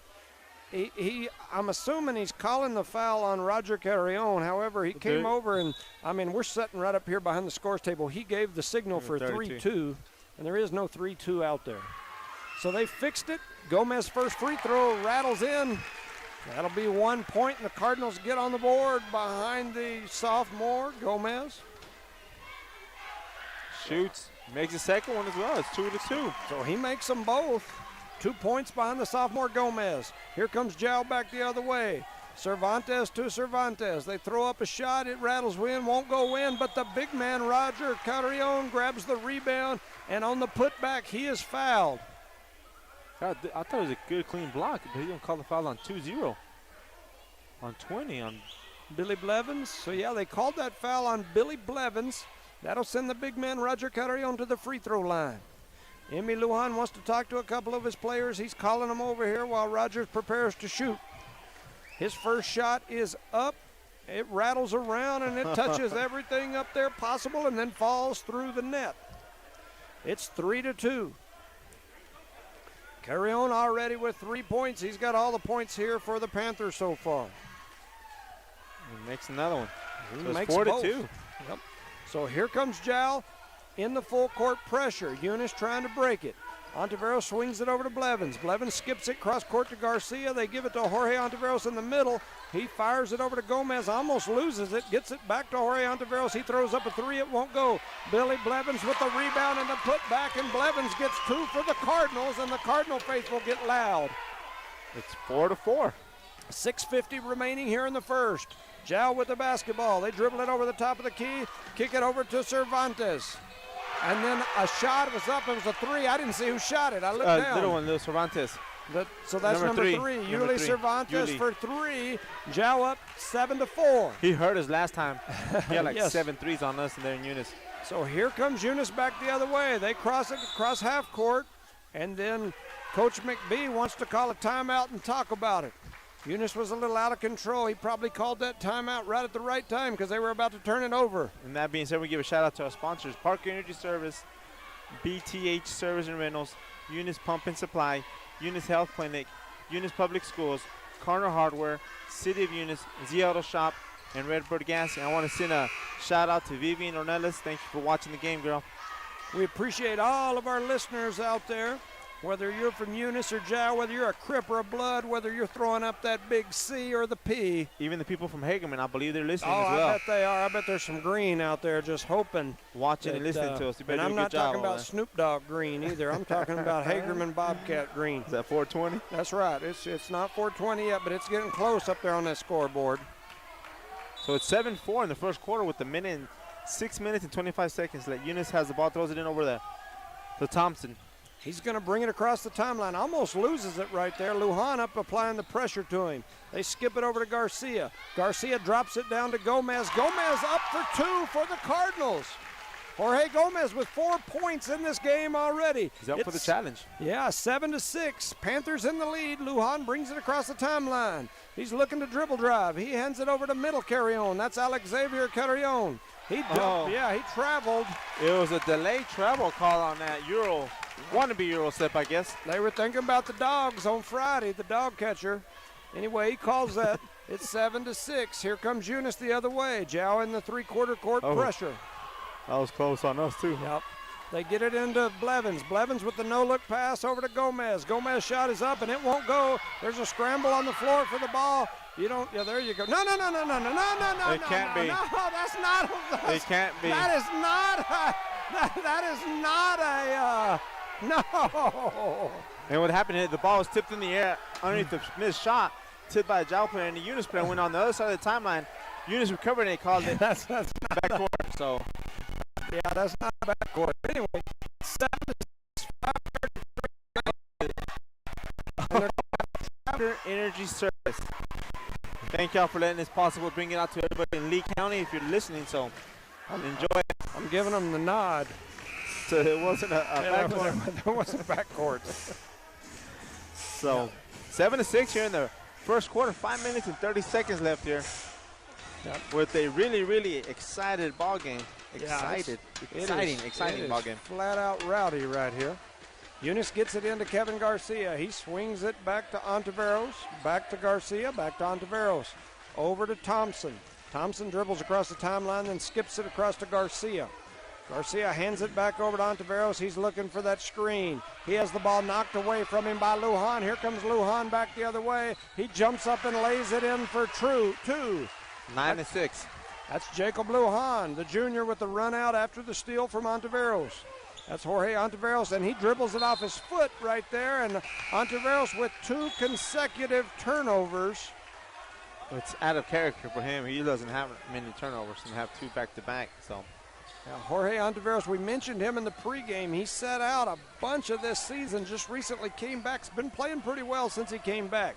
5 minutes to go here in the first quarter. Zhao with the basketball. Jacob Lujan with it near the timeline. He spins back, cuts back toward the middle, does a little jump stop, throws it up, and it goes in. 2 points for the Panthers. It's 11-6. In the first quarter, 4 minutes and 43 seconds left. Eunice with the basketball. Ontiveros throws it away again. Panthers come away with it. Here comes Zhao back the other way. The Panther faithful getting noisy. They throw it across down low. A fall-away shot goes up, and it will not go. They're going to call a push-off on Kevin Garcia. I mean, that was tough. The ball was moving everywhere very fast. Eunice players were running into each other on the defensive side, so we need to communicate better, just look at the ball, I guess. Yeah, so it looks like they're going to say that is on the floor, so Zhao will throw the ball in.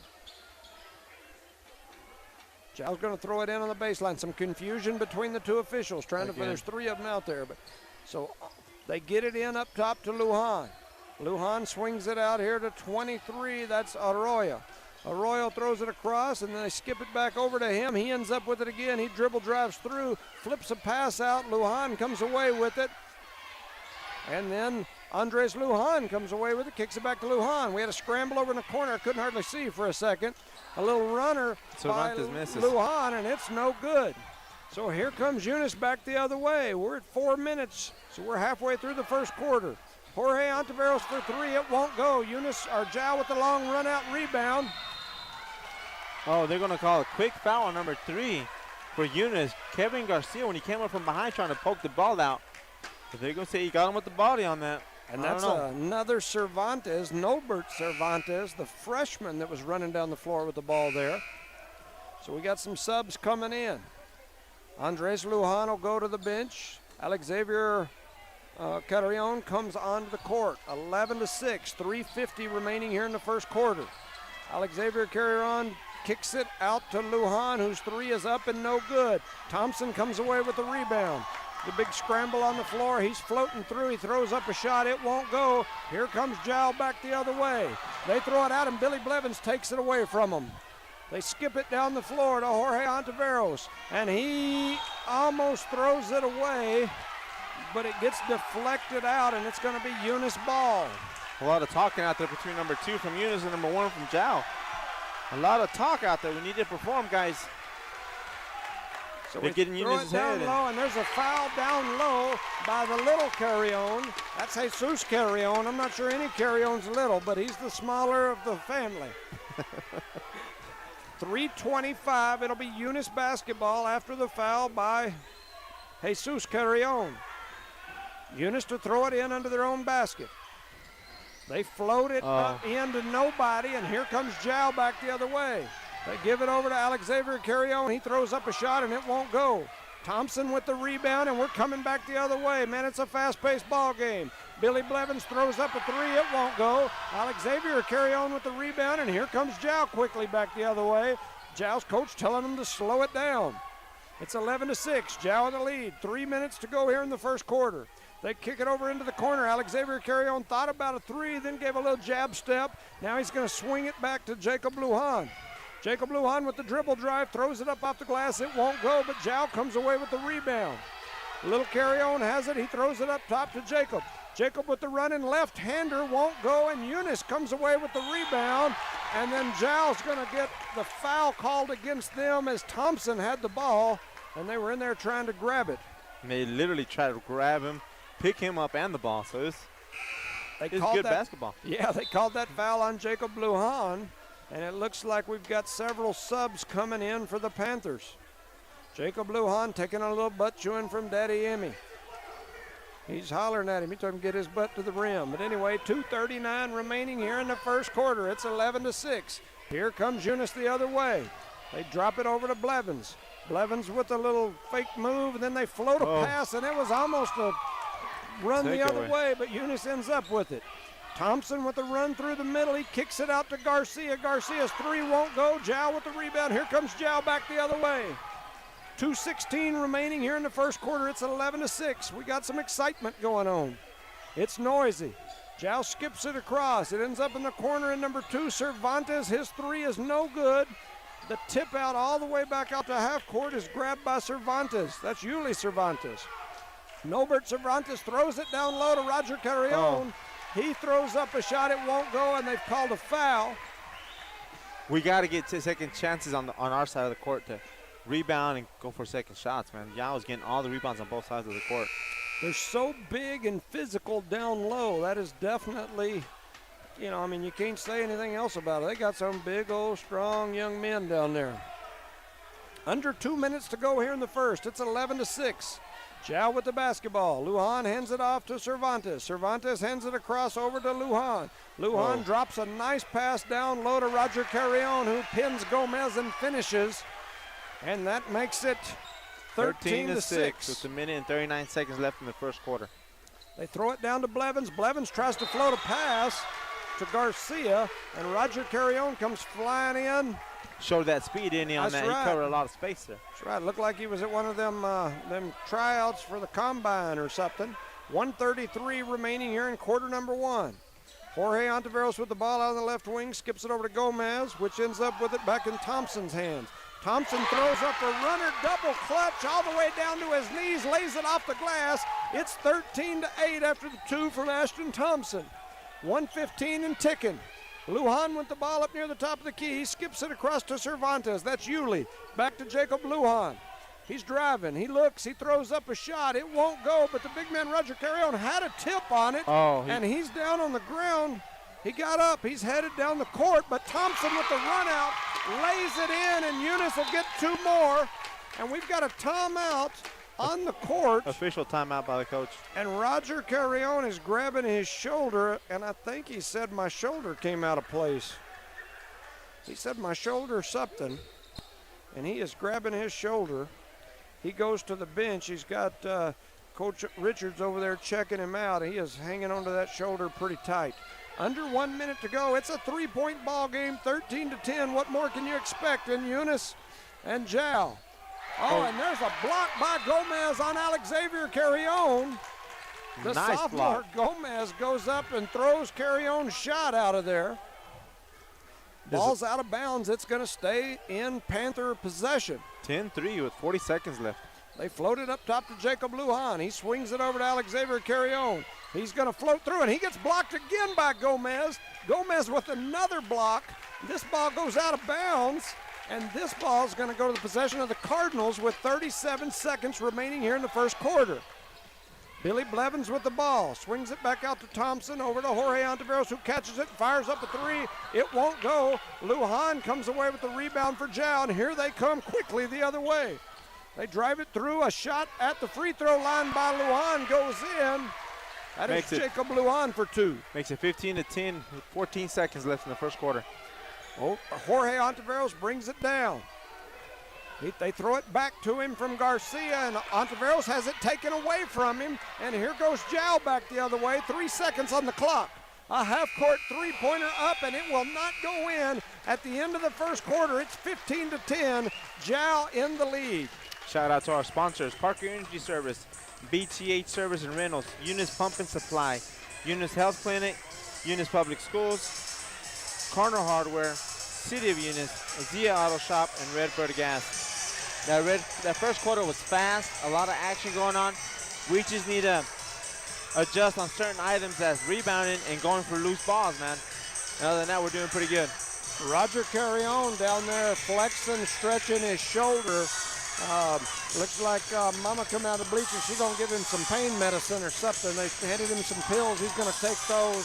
He's really like flexing, struggling with that shoulder. Is it like either hurt his shoulder or his muscle on his pec? Yeah, I can't tell for sure. He pointed at his back of his shoulder, and then he's also pointing at his pec. He's got 6 points there in that first quarter. Jacob Lujan also has 6 points. Yuli Cervantes with the 3. On the Eunice side, Ashton Thompson with 4. Billy Blevins with 2, and Jorge Gomez with 4. The biggest thing Gomez has, he has had 3 blocks over here on one of the Cervantes kids. Cervantes, right? Yeah, Gomez doing a good job down low in place of Ovi Ontiveros, who's out with the ankle. He's on the bench. We'll see if they play him any. So here comes Jow across the timeline to start the second quarter. They're attacking. They got a bunch of youngsters out there on the floor. A little fall away from younger Carrion, looking like Kobe. Jesus floats one in at 17-10. So Eunice is getting pressed over here by Jow. Break the timeline. Yeah, they skip it down to the corner from Blevins. He does a little pump fake, drives through, and then his shot is no good.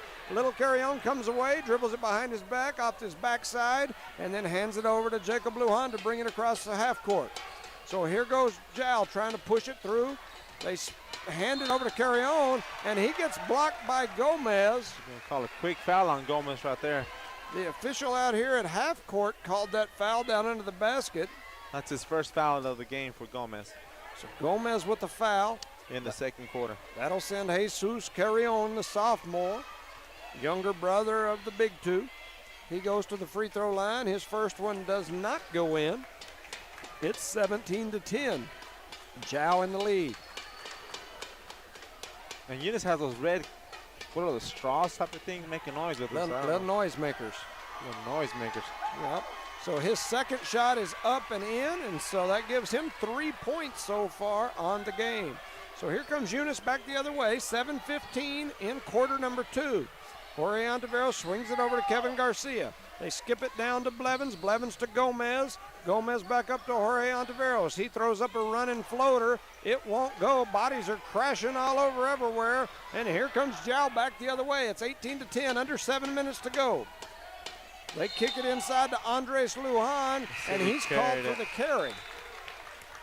So that's another turnover on Jow. And their coach is not very happy with that call. The big man, Roger Carrion, comes in for his baby brother. He's flexing out there. Yeah, he's still struggling with that shoulder. Eunice with the basketball. They're trying to break the pressure. Jow in that three-quarter court trap. They skip it down to Blevins. Jorge Ontiveros throws that ball to the white team. So here comes Jow back the other way after the steal by Andres Lujan. He kicks it out to Jacob Lujan. His three is no good. And the big man, Roger Carrion, in there battling, gets the putback, and they're going to call a late foul. It was a delay foul. Who called it? This guy right here, Mr. T, or the other guy? Yeah. He had the best angle because he was under the basket. So yeah, he was down there. He's still thinking about putting a foot in the dog's caboose all day long. Whap, whap, whap. 6:33 remaining here in the first half. It's 20-10. It's tough, man. It's tough. So Roger Carrion will go to the line. See if he can get the old-fashioned three-point play. His first free throw is up. It is, or his free throw is up, and it is no good. Jorge Ontiveros. A lane violation. He stepped forward into the paint. Yep, so it'll be a lane violation. Roger Carrion will get another one. Coach McBee's going to sub Jorge out and going to put Julius Woods in the game. Jorge making some, un-Jorge-like mistakes here in this first half so far. And it's 20-10 with 6 minutes and 33 seconds here in the second quarter, and he misses both shots. Gomez with the rebound for the Cardinals, and here they come the other way. They throw it down low to Julius Woods. He looked like a triple team sandwich that he had going. And Garcia throws it away. Threw it right to Jow. Here comes Alexavier Carrion back the other way. He flips it over to Jacob Lujan. They're looking down low all the way for the big man. Here comes Andres Lujan. Ball bounced around like it was a pinball machine. Goes out of bounds. The officials point Eunice's way. 6:09 remaining in quarter number 2. It's 20-10. We float it in the middle, and then we throw it back out over. It ends up in the hands of Blevins. Blevins to Thompson. Over to Garcia. Here comes the pressure. Garcia to Thompson. Thompson dribble drives, floats it down low to Gomez. Gomez tries to go up, and he has the ball just taken away by Andres Lujan. Jow heading the other direction. And he runs into our cheerleaders. We had a collision down on the baseline between Jacob Lujan and 2 of the Eunice cheerleaders. And that's something that Jow has. They're very aggressive on both sides of the court. And we're going to have a timeout. We're going to have a timeout on the floor. It looks like the Eunice bench was getting a warning. That same official gave the Eunice bench a technical in the JV game. So he's over there giving them a warning, and now he's headed to the counter for something. I think he's thinking about putting his foot in the dog's behind all day long. Now he's signaling a 30-second timeout. I was confused there because he came over here and he walked away and he came back and then he called a 30-second timeout. Yeah, I'm confused all the time. But back to the game, Jow players are playing with a purpose right now. They want to win big, and Eunice seems a little flat-footed. I know we're being out-hustled in some spots, but those loose balls, man, we need to get down and dirty and get them. Yeah. And there's a great opportunity that we can get them. We just need to get there. Yeah. Because Gomez is playing his heart out right now, going up there, doing his best he can. He just needs a little bit of help, and that's my 2 cents if it can't it's worth anything. Well, and once again, we've mentioned it before, but Obi Ontiveros has got that injured ankle. He was not going to play in the last game, and then they needed him early in the first quarter. He went in and hardly ever came out, and he is still sitting this game so far. He has not been in the game yet. Here in the second quarter with 5 minutes and 48 seconds left. Eunice down 10. They've got the basketball. So here we go after the timeout. We try to throw a pass all the way the length of the court, and Roger Carrion collides with Gomez and knocks Gomez into the student section of the Jow bleachers. He went up for the ball, so. That's not a man you want to see coming at you. No, you do not. When you jump up to catch a ball. Eunice with the basketball after the foul. That's 2 fouls on Roger Carrion. Gomez also has 2 himself, and then Thompson throws it to the student section of the Jow Panthers. And so that'll be a turnover on Thompson. 5:32 remaining here in the second quarter. It's 20-10. Here comes Jow back the other way. Jacob Lujan dribbles it across, then hands it over to Nobert Cervantes, the freshman. He crosses over, does a little spin move, then kicks it over to Alexavier Carrion. Carrion with the screen from his big brother. They kick it back out to Cervantes. His 3 is up and no good, but it's rebounded by Jacob Lujan. And Alexavier Carrion comes flying through, gets the handoff, and lays it in for 2. It's 22-10. Thompson under a lot of pressure, trying to find somewhere to go with it. They skip it over to Garcia. Oh, what was that? Oh. And then we get a turnover. On Garcia, he went back the way. He broke the plane with the ball, huh? Yeah, they called him for either a travel or a backcourt. Whichever no real one. Official call, yeah. Huh? So under 5 minutes to go here in the first half. It's 22-10. Jow with the ball after the turnover. Here comes Lujan driving through the middle. He stops, then steps through and lays it in. That's 2 points for Jacob Lujan. 24-10 with 4 minutes and 44 seconds left in the second quarter. Eunice is trailing. Almost gets trapped in the corner. Here comes Thompson. He throws it down to Gomez. Gomez back to Ontiveros, over to Thompson. Thompson with the dribble drive. He throws up a shot. It won't go. Jow with the rebound. They kick it ahead to Jacob Lujan. He thought about the 3, then he backs it out. Going to try to reset the offense. He throws it way high into the Jow section over there, probably 4 rows up. Everybody just ducked over there, huh? All I can assume is that the ball slipped out of his hands because he fired it across there like it was Joe Burrow, and it went to nobody. Here comes Eunice back the other way. They get it out to Julius Woods, and his 3-pointer splashes through.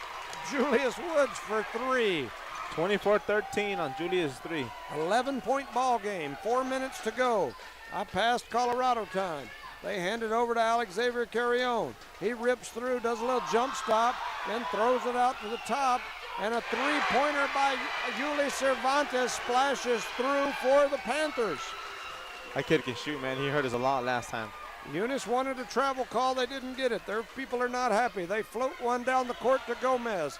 Gomez goes up, lays it in for two. The sophomore Gomez having a really good game here. 3:33 on the clock. It's 27-15. Eunice down 12. Giles Jacob Lujan dribbles through, throws up a floater in the lane, and it is good for two more. That is 10 points for Jacob Lujan. Here comes Jorge Ontiveros. He swings it back across to Thompson. Thompson throws a floater over the head of Julius Woods into the Jowl sideline. Another miscue on that backside, man. Julius was wide open for another three, just overthrew it over his head. So it's 29-15. Eunice trails by 14. Jowl will get the ball back. They throw it into Jacob Lujan. He's going to take his time this time. He slowly dribbles across the Panther at half court. Dribbles over to this left side. He's going to hand it off to Andres Lujan. Andres Lujan dribbles through, throws up a floater. It won't go. Billy Blevins with the rebound. He kicks it back over to Thompson. Thompson headed down the floor, throws it back to Blevins. Blevins thought about the three, then kicks it over to Jorge Ontiveros. A little pump fake, a drive. His shot is no good. Gomez with the rebound. He almost had it taken away, then throws up a floater that won't go. Jowl with the rebound, and here they come back the other direction. 2:35 on the clock. Jacob Lujan with a little crossover step back between the legs. Between the legs again. Steps through a little fadeaway, looking like Kobe. It splashes through. That's two more. I believe that's 12 points for Jacob Lujan, the junior. That kid got up on that jump shot, man. Good-looking shot. They throw it down to Julius Woods over there, who's out there for three again. His three splashes through. Julius Woods with another three. It's 31-17. 2:05 on the clock and ticking. And Jowl's going to take it. I thought they were taking a timeout. The Jowl coach he's calling about the net. Earlier it was like that, and then he called timeout. Now he made it to a point, and hey, fix that net. Eunice coach did that. And the Jowl coach is just laughing about it. So here comes Jowl. 2:05 and ticking. It's 31-17. Julius keeping him in the game out there shooting them threes. They kick it over into the corner to Andres Lujan. He dribbles over the top, gets a little screen from the little carry-on, throws up a shot. It won't go on, but he comes with his own rebound, and now he attacks the basket. He throws a bounce pass to Arroyo, the sophomore, who slams it in. He don't slam it in. He shoots it in. It's 33-17, Jowl in the lead, and Ontiveros almost throws another turnover. Ball gets deflected out. Lujan runs into the scorer's table. And it is going to be Eunice Basketball. Good hustle play there from Lujan. And once again, they throw the ball away. Throws it for no reason, just into the bleachers of Jowl. I'm not sure. I don't even understand that. Julius was coming across. He just overthrew him, over Julius' head a little too high. I mean, way too high, but we'll say a little too high. So 1:38 remaining here in the first half. It's 33-17, Jowl with the ball. Lujan guarded by Thompson as he comes across the timeline. A screen there by the little carry-on. They give the ball right back to him on the give and go. Jesus carry-on for three. He lays it in for two. I don't know why I put three, but anyway, it's 35-17. Blevins with the dribble drive down the baseline. His floater won't go. They're battling for the rebound. Rebounded by Andres Lujan, and here he comes the other direction. Jacob Lujan slows him down and then says, no, never mind, I'm going to attack off the drive. He kicks it out to Arroyo, who throws over to the little carry-on, whose shot is up and no good, but he gets his own rebound, throws up a shot, it won't go. Jowl wanting the call, they didn't get it, and then carry-on comes from the back and slaps at it, and they call that one. The Jowl faithful not happy, the Eunice faithful love the call. 54.55 remaining, so 54 seconds. 35-17, Eunice with the basketball. Thompson running around like the Jet, kind of like the Jetsons. Anyway, he's got the ball up near the top of the key. He's guarded by Andres Lujan. They throw it down to Gomez. Gomez throws it away. Pass goes right to the Jowl bench, and another unforced turnover by the Cardinals. We got so many balls thrown in the stands at my whole career doing this. 39 seconds remaining here in the first half. It's 35-17. Jacob Lujan with the ball. They're trying to clear out for him. They're going to do this little pick and roll. There they go. They did the pick over on the right side. They're going to pick it back. Lujan steps back for three. It won't go, but he's going to get his own rebound out near half court. Throw one up off the glass. It won't go. He gets his rebound again. Andres Lujan with the rebound. It still won't go. Eunice struggling. They come away with it. Jorge Ontiveros running out, and he has the ball taken away. That's another turnover by Jorge Ontiveros. 5 seconds remaining here in the first half. Andres Lujan starts to dribble through, throws up a shot. It won't go. Gomez with the rebound. And at the end of the first half, it's 35-17. Jow in the lead. We give a shout out to our sponsors real quick. Parker Energy Service, BTH Servers and Rentals, Eunice Pump and Supply, Eunice Health Clinic, Eunice Public Schools, Corner Hardware, City of Eunice, Zia Auto Shop, and Redbird Gas. Thank you for sponsoring the first half of this varsity district game here in Jow, New Mexico. So at halftime, Jacob Lujan leads all scorers with 12. Yuli Cervantes with 6 on 2 threes. Roger Carrion with 2, 4, 6, 8. Jesus Carrion with 5. And then Arroyo with 2 and Carrion with 2. Alex Xavier Carrion, that is. On the Eunice side, Ashton Thompson with 4. Billy Blevins with 2. Julius Woods hit 2 threes, so he's got 6. And Jorge Gomez with 6. So that's basically the first half. A lot of unforced turnovers. Yeah, we've thrown the ball away way too much in that first half to have any type of real success. We sound like the Super Bowl halftime. We got Dre playing in the background. He's still doing his thing, huh, Dre? Yep. Still doing it, for sure. For sure. And the Eunice, man, if they just slow down and just play their game, it just cannot convert. You know, I'm wondering, all the jowl section has yellow, those little noisemaker things. They came out after our red ones came out. And I'm wondering if somebody didn't provide them for both. You know, because those are not like normal. That's not something you see in high school. You see them in college games or NBA games all the time, but they're those long, little, skinny, look like a hot dog wiener or something, big, long ones that air up. Longer than a hot dog wiener, but anyway. Jow's got a bunch of them. Eunice got a bunch of them. Eunice got red. Jow's got the yellow. And it's halftime. 8:25 remaining here at the half. We're going to step away, take a little break. Want to make sure that we let everyone know you're listening to No Mark Broadcasting's coverage of Eunice Cardinal sports. You can listen and watch the live stream at HobbsAmerica.com. Click on the Cardinal or on the Eunice Sports YouTube page. We will be back in about 5 minutes. Thank you for listening.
Welcome back, ladies and gentlemen, to Jow, New Mexico, where the Eunice Cardinals are here facing the Jow Panthers in a 4-2A district matchup. This is the second to the last district matchup and regular season game for the Cardinals. Not sure what the Panthers have coming up. Eunice plays again at home Friday night in the final regular season game of the year. Here at halftime in this game, it's 35-17. Jow in the lead over the Eunice Cardinals. As a whole, we're right there. It's those little mistakes. And those little mistakes, though, are the difference in most good ball games. I mean, those good teams do those little things well and make less of those mistakes. And we just had way too many turnovers in that first half. Way too many turnovers. We just, once again, man, just slow down and take care of the ball. Yep. And it's hard sometimes. You look at the scoreboard and you're like, man, we're down. We got to get to 20. Yep. Yeah, I mean, the Jow sideline, you can see it, smiles and giggles and enjoying themselves. And the Eunice is just now coming out of the bench. They look like somebody took them out to the woodshed and clubbed them a little bit. I don't see any smiles. They don't look very happy. They do not. And I don't know, as a coach, you've been in that situation. What do you tell your players when they're down this bad in a district game away, on an away game? Yeah, it's Jow has basically doubled up the score here on them at the end of the first half. I don't know. All I could say if I was in there is quit throwing the ball away, quit the turnovers, and we're in the ball game. But that's sometimes easier said than done. Yeah. And right now, Jow's not going to let off the gas. They're going to keep coming at you. They're going to make a point. Oh yeah. They're not easing up at any point. Which, I mean, I can assure you, if Eunice was up, they wouldn't be easing up either. So in any way, shape, or form. Yeah. So Eunice will have the basketball to start the second half. It's going to be Ontiveros. That's Jorge Ontiveros. As we mentioned earlier, Obi Ontiveros is not out here playing. He's on the sideline. Anyway, so here we go. Here's that Eunice with the basketball. That's Thompson. He brings it down the left side, pulls up, shoot along, two, it won't go. Jacob Lujan with the rebound. Here comes Jow. They're going to float one all the way down the court. That's Alexavier Carrion. He dribbles it back out and then kicks it up to the top to number 30. That's Andres Lujan. Back over to Jacob Lujan. He throws up a runner that won't go. Kevin Garcia grabbed a rebound and then gets thrown to the floor. So that'll be a foul on Jacob Lujan. Is that three or two? That is two. So two fouls on Jacob Lujan. Eunice with the basketball. They swing it over to Blevins. Blevins back to Ontiveros, over to Garcia. Woo. It's a three-point rule. You got to have all three across, and he didn't. He only had two, right? Yeah. So anyway, they kick it up to Thompson up top. He tries to dribble through, throws the ball back out. They kick it over to Garcia. Oh my That was a goodness. kick ball. Yeah, that was definitely. That's a turnover on Garcia from the Cardinals, and Jow comes away with it. And they're going to bring it up the right side. That's Alexavier Carrion. He's going to try a step back. No, he kicks it back out and to Lujan. Lujan back to Alexavier Carrion. His shot is up and no good. And the biggest man on the court, Kevin Garcia, comes away with the rebound. Jow still in that three-quarter court pressure that they run. They get it to Blevins over here on the left wing. He throws up a shot off the glass, won't go. There's definitely some contact there, no call. The coaching staff for Eunice on the officiating. Here comes Jow back the other way. They kick it over to Lujan. Lujan's going to dribble drive. He throws up a shot. Offensive foul with that elbow. And they called him for an offensive foul. That's number 30, Andres Lujan. They've been doing that all night, so he's going out there to, I guess, give the number. So 6:26 remaining here in quarter number 3. It's 35-17. That's foul number 1 on Andres Lujan. Eunice with the basketball. They throw it into Blevins. Blevins back to Ontiveros. Back over to Garcia. Back to Ontiveros. Back over to Blevins. We're straddling the line. They throw it across to Thompson. Thompson throws up a shot. It won't go. Kevin Garcia down in there battling. And then him and Blevins were battling each other. They end up out of bounds. The ball's going to go over to Jow. So here we are in the third quarter, 6 minutes and 9 seconds left. 35-17, Jow's favor. Jacob Lujan brings it across the timeline. Fakes the handoff to Alex Xavier Carrion. Now they're going to throw it down low to the big man. Ball gets battled around, and then they're going to call a foul on Jorge Ontiveros as Roger Carrion was going up for the shot. So that's going to be... You got coach and son out there, or dad and son talking about run the offense. Yeah. So it's 35-17, 5:56 remaining in the third. Coach Emmy's letting them hear it. He wasn't happy about something with his team. So 35-17, Roger Carrion at the free throw line. His first free throw is off the front of the rim and no good. And that free throw is brought to you by Zia Auto Shop, Redbird Gas, in the city of Eunice. And he'll get another one. They hand him the ball back. He dribbles it a few times, looks up there. His next shot is off the front of the rim as well. Kevin Garcia with another rebound. That young man's having a good rebounding day. Jorge Ontiveros throws the ball right to the Jow Panthers. He got in the air, couldn't find a place to go with it, threw it right to Jow. There was a travel but no call, and they're going to lay it in. That's Andres Lujan for 2 for the Panthers. They now lead by 20, 37-17. It's not looking pretty. Eunice with the basketball, trying to get it across half court. They do. Blevins with it out here on the left wing. He gives it back to Jorge Ontiveros, who dribbles through the middle, and he has his shot blocked by Roger Carrion. A putback by Gomez is no good, and here comes Jow back the other way after the Andres Lujan rebound. They kick it out to Yuli Cervantes. He misses the three. Roger Carrion with the rebound and the putback. It won't go.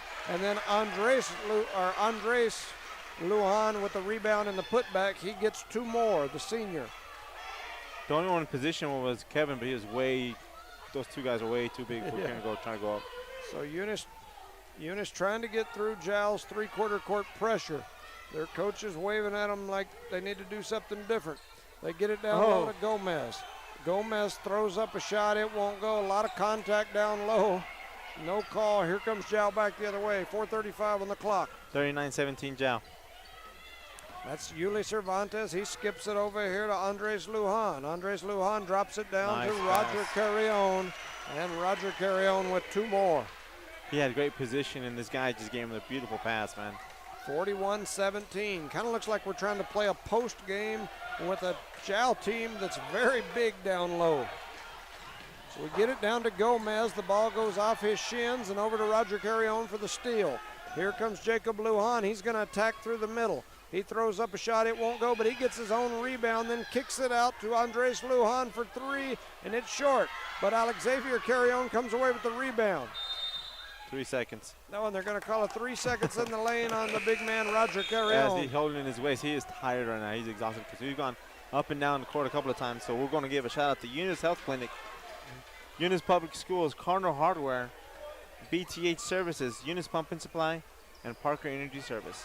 Under 4 minutes to go here in the third quarter. Here comes Eunice pushing the pace back the other way. Kevin Garcia tried to throw up a shot. They reach in, foul. I think that's going to be Jesus Carrion. Yeah, that's number 3 on him. So that's 3 fouls on the little big man. He's a big man, but he's the little of the brothers. Eunice with the basketball to inbound it on the baseline. They drop it down low to Gomez. Gomez looking for somewhere to go with it. He's holding his pump jersey. fakes, throws up a shot. It's no good. Eunice faithful wanted a call. They don't get it. Here comes Jow back the other way. 3:33 on the clock. A three-pointer shot up from the corner. It does everything but go in. It was one of them toilet bowl shots. Oh. Little Carrion jumping all over down there. He's going to foul again. I think that's number 4 on him. I believe you're right. He's picked up 2 in the last 15 seconds. And Jow's going to call a 30-second timeout. And here comes Emmy. He's going to let him know what are you doing. So that being said, we give a shout out to our sponsors, Parker Energy Service, BTH Service and Rentals, Eunice Pump and Supply, Eunice Health Clinic, Eunice Public Schools, Cardinal Hardware, City of Eunice, Zia Auto Shop, and Red Bird Gas. Thank you. So they got the music going. They're going to jump around a little bit. The Jow cheerleaders throwing T-shirts into the stands. They brought me one while ago. somebody over there decided I needed a Jowl Panther t-shirt. I don't know what it is about Jowl, but they always want me to have a Jowl Panther t-shirt. They brought me a whole bag with Jowl Panther t-shirts and whatnot in it before the state football game and left it on my front doorstep. But I guess you look good in blue. I think that's what they think. Blue is for first place. Yeah, that's what I'm saying. So, you know, anyway, I might wear it fishing one of these days or something. The only bad thing is then I'll probably catch the best fish of my life, and I'd have to have a picture with me and I might have my house like burnt down or something. You have to take that picture and take it to the old Lynn at the barbershop. He can hang it up.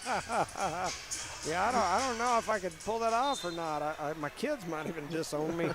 I like Jowl, but I don't know if I like them enough to wear their t-shirt. I might get myself ran out of Dodge. And number 10 is for Eunice. What's the name? High-end Castro. High-end Castro. So here comes Eunice back the other way. They're going to throw it away, but they get it back, and Gomez ends up with it in his hands, and he drops it in for 2. 41-19, still Jowl's favor. That's 8 points for the sophomore Jorge Gomez. 3 minutes remain here in the quarter number 3.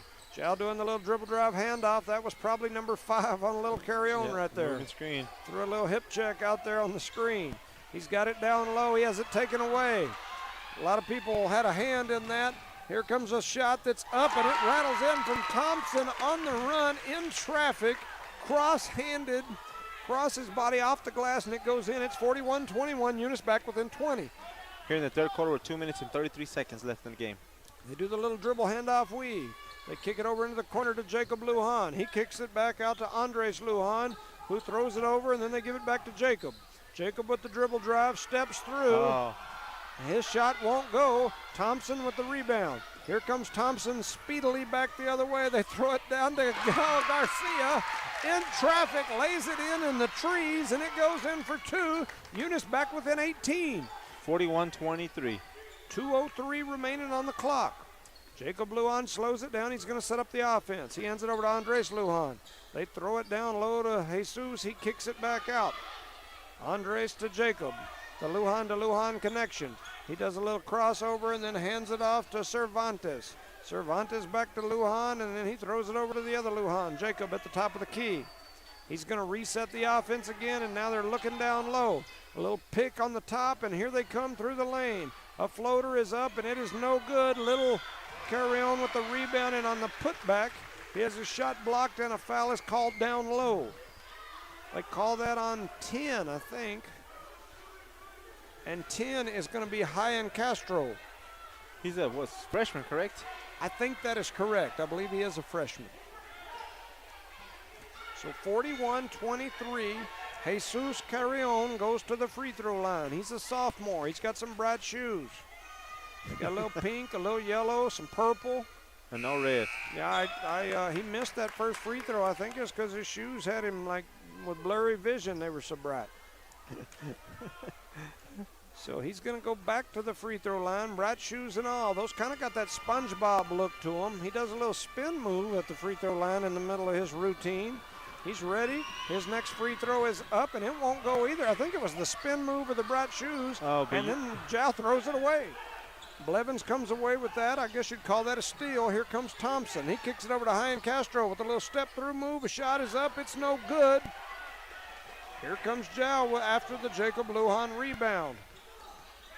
Oop, they almost throw it away. Now they get it down to Jesus. He kicks it back out to Jacob. Jacob on the dribble drive. His shot is up. It rattles in, and it's going to go in.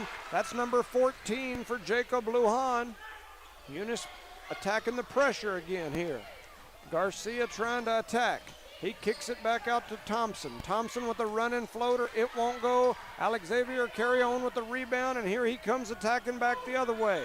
Jacob Lujan with it now. He does a little spin move through the paint. Drops off. Nice pass, but that's number 23, the sophomore Arroyo, that couldn't finish. So here comes Eunice back the other way.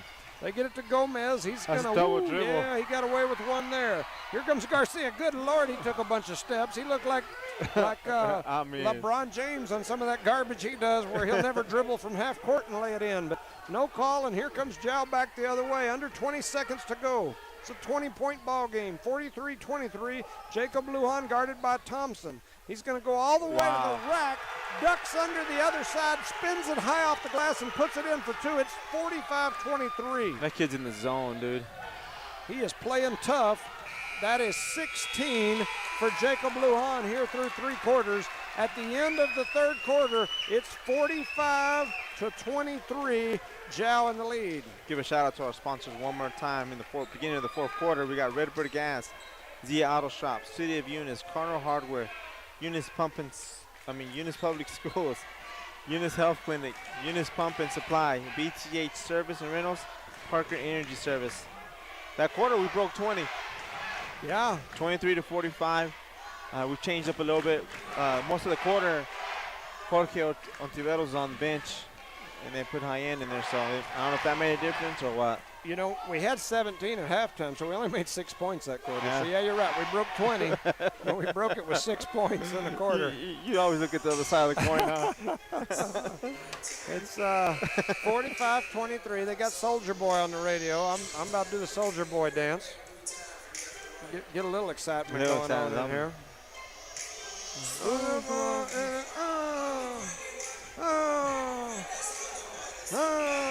I mean, in this case, some of the seniors, this will probably be the last time they play on this court.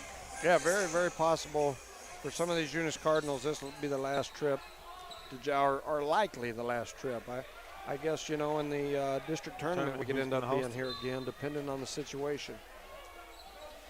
So Jow to inbounds as we start quarter number 4. It's an 22-point ball game.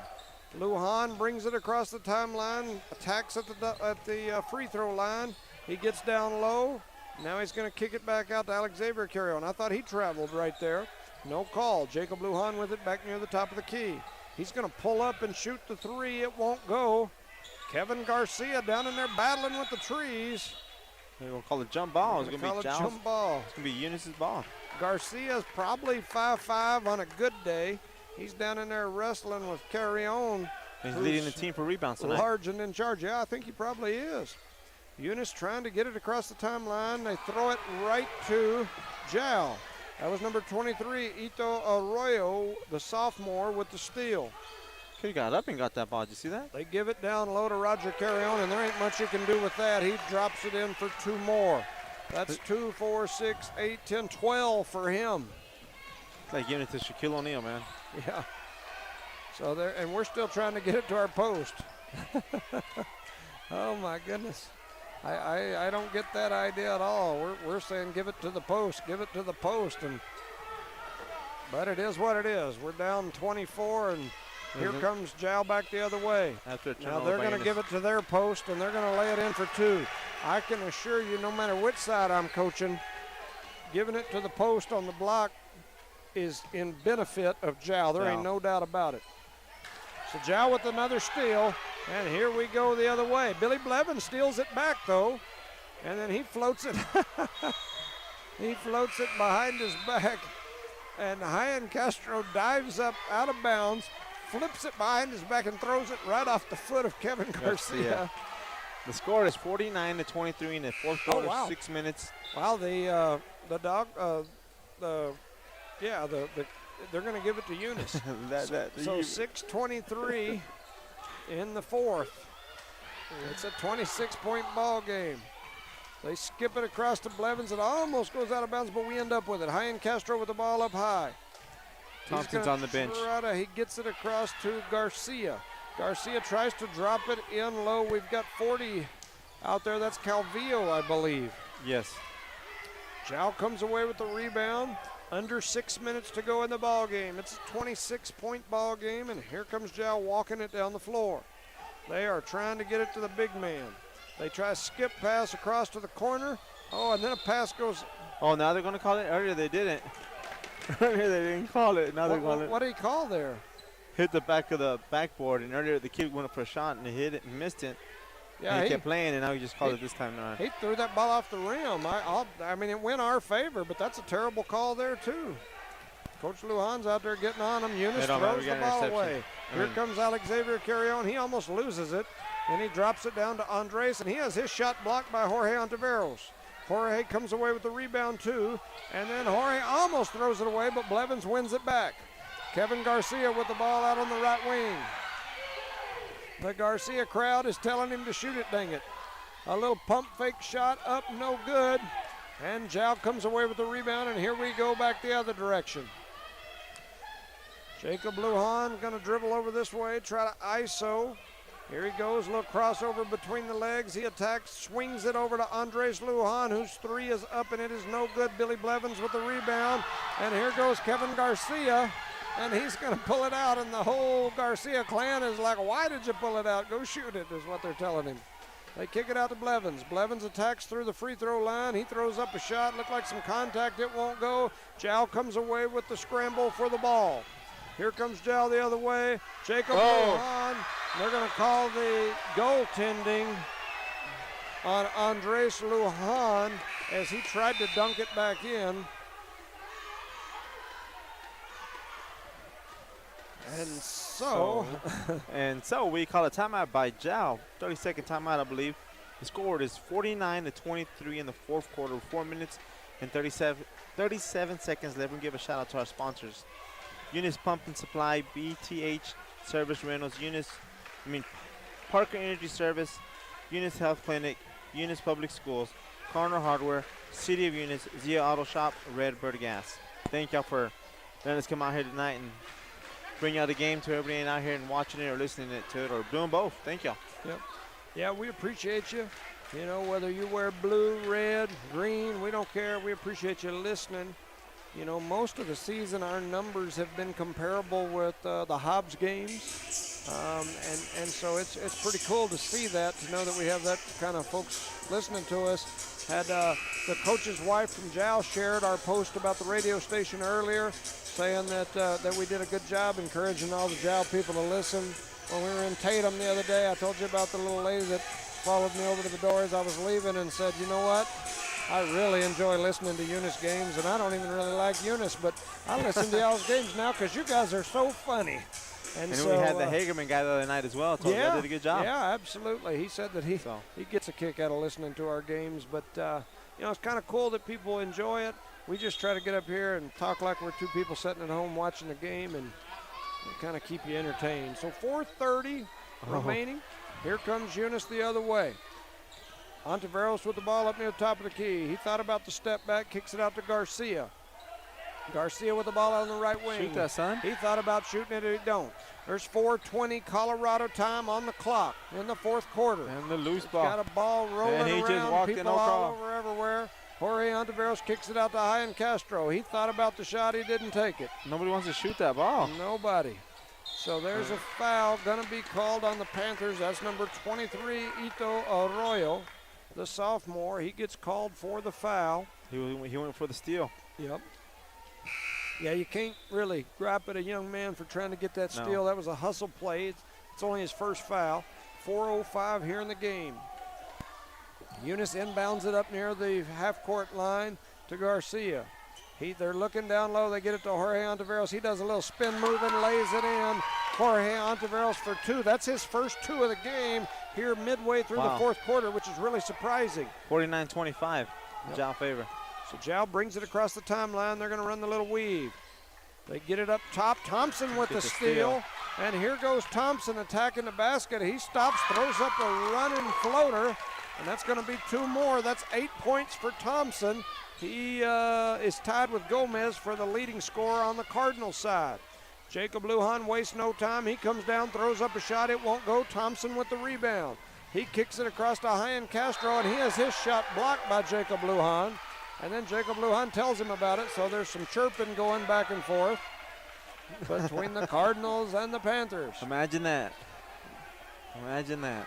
So Eunice with the ball. They get it over to Jorge Ontiveros. He throws up a three. It won't go. Kevin Garcia with the rebound.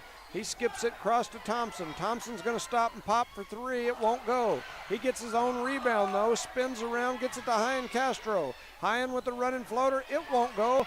Jorge Ontiveros with the rebound. The pump fake. His shot rattles in. It won't go.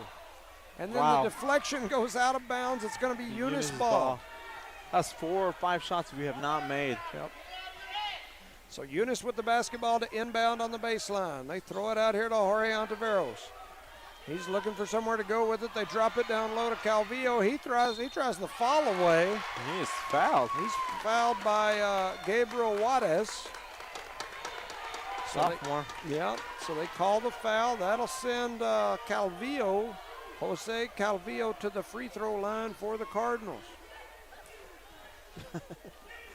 He's the job coach is real enthusiasm. Yeah, he's real he's hands-on. animated. Yeah, He's hands-on, I guess you can say. Yeah, he's always been animated. Always. It's almost as entertaining to just sit and watch him. He just smacked the referee in the back right there, like he's just playing with him. But like I said, it's always entertaining. He's going to bring in the big boys again. But Calvillo missed both of his free throws, and number 30 from Jack comes down with the rebound. And they're pushing it back the other way. Jacob Lujan with the ball in the right wing. And he gets fouled by Jorge Ontiveros. Looks like we got a sub at the table for the Cardinals. It's Billy Blevins. We'll see who he's going in for. For the Panthers, they're going to send the two larger carry-on brothers, Roger and Alex Xavier, back into the game. And Blevins came in for the Cardinals. 40, that's Calvillo that went out for the Cardinals. 49-27 in the fourth quarter with 2 minutes and 44 seconds left in the game. So Jacob Lujan dribbles over, hands to Andres Lujan. They get it down to Roger Carrion. His shot is up and no good, but Alex Xavier Carrion comes away with the rebound and gets fouled.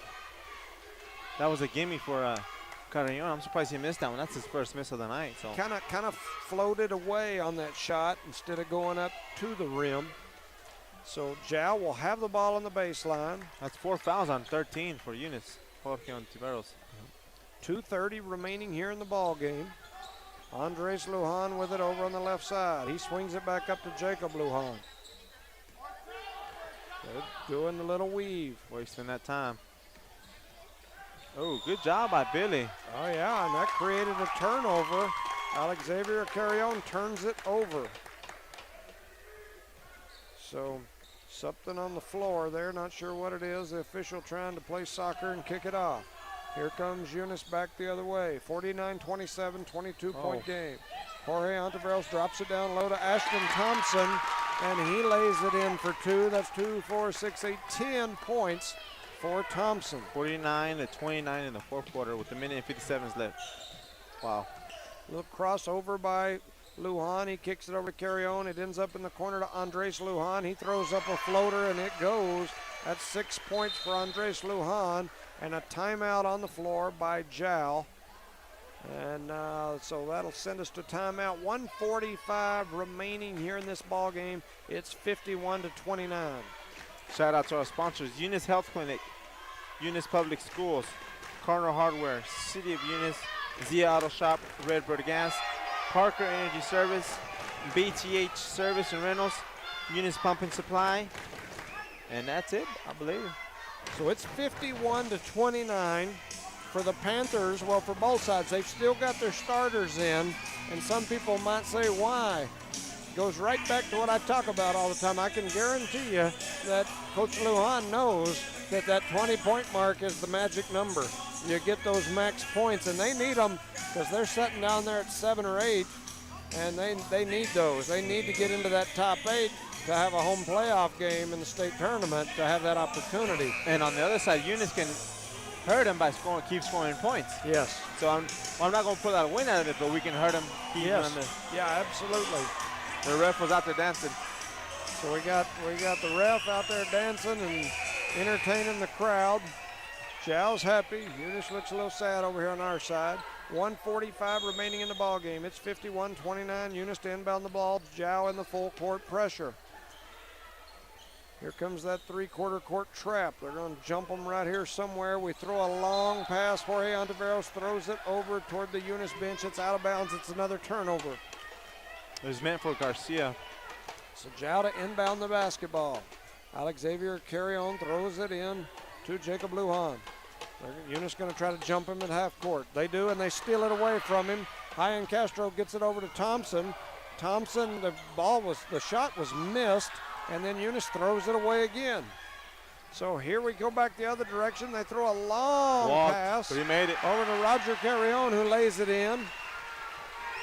That's he had 16 two defenders flying by him. Two Eunice defenders right by him. So Roger Carrion was 16. Jacob Lujan was 16. Minute left. And we tried to throw it into the Kevin Garcia, going to post up down low, and we lose it. So here we go the other way. Guess he got drilled in their head, right? I'm guessing. Under 1 minute to go here. It's 53-29. Roger Too Carrion. easy, and he misses. He missed it. Goes back up, But he gets gets it the again, rebound, and he his misses brother that, gets it for him. and his he brother misses. misses. And then he gets it on rebound and makes it. And just padding those rebound statistics right there. 55-29 with 40 seconds left, and Emmy calls a timeout. He's going to let them younger ones in now because now they got a 6-point cushion on that 20-point plus minus for the Max Preps differential. So now he's gonna. A minute ago, I can't believe those Carriones came out with maybe 9 rebounds out there and finally put it back in. Like they were just playing themselves. Yeah. I mean, it's. Jal came out and played. They play every night. We've seen them play. They play this way. I would love to broadcast a game between them and Hagerman. Oh yeah. That'd be a fun game. Yep. Yeah, they'd probably let us. Huh? You know, that's one thing about it when we get into the playoffs. If they play on a night when we don't, I would guess they would probably let us. So we'll see. Uh-oh. They're trying to get the officials to do the Selena dance now. He was out there doing some country two-stepping a while ago. That's Herschel that was down there doing that stuff. Now they wanted him to do a little cumbia, but he didn't fall for it. Jal still in the full court pressure, and they're going to steal it away, but then Eunice steals it back. Jorge Ontiveros with the ball. They're good. Lord, he's safe. He did the scorpion. Now he's going to do some push-ups. Jorge Ontiveros lays it in for 2. That's 4 points for Jorge Ontiveros. Jacob Lujan bringing it across the timeline. 31-55 He gets it over to number 12. That's Aiden Jamison, who pump fakes, throws up a 3. It won't go. Billy Blevins skips it down to Garcia. Garcia's going to pull up. His shot won't go. And Roger Carrion. Oh, they waited too long. They was going to try to. Oh, that was so dangerous. Yes, that was a dangerous play. On both parts. Yep. The score is 57-31. Jal pulls out a victory over Eunice on another district game. Any thoughts, Mr. Jones? Man, not a whole lot as I look here. 2, 4, 6, 8, 10 for Ashton Thompson. 2, 4, 6, 8 for Jorge Gomez. 4 for Jorge Ontiveros. 2 for Blevins. 6 points for Julius Woods on 2 threes. 2 points for Kevin Garcia. On the other side, Jacob Lujan with 16. Roger Carrion with 2, 4, 6, 8, 10, 12, 14, 16, 18 points. So he led all scorers. Jesus Carrion with 5. Andres Lujan with 8. Arroyo with 2. Alexavier Carrion with 2. And Yuli Cervantes hit 2 threes, so he had 6. That's my thoughts. What can you say to that, right? I want to shout out to those sponsors one last time. Parker Energy Services, BTH Services and Rental, Eunice Pump and Supply, Eunice Health Clinic, Eunice Public Schools, Cardinal Hardware, the City of Eunice, Zia Auto Shop, and Redbird Gas. Thank you, everyone, for listening to Eunice Cardinal Sports on the Nomark Broadcast Network. Thank you to all our sponsors for allowing us to bring these games. Yes. Anything else? That's it, other than thank you, sponsors, very much, and safe trip home. Remember, Friday night, Eunice hosts Loving in the last regular season game of the year. We encourage you to listen. Thank you for listening. Good night, ladies and gentlemen.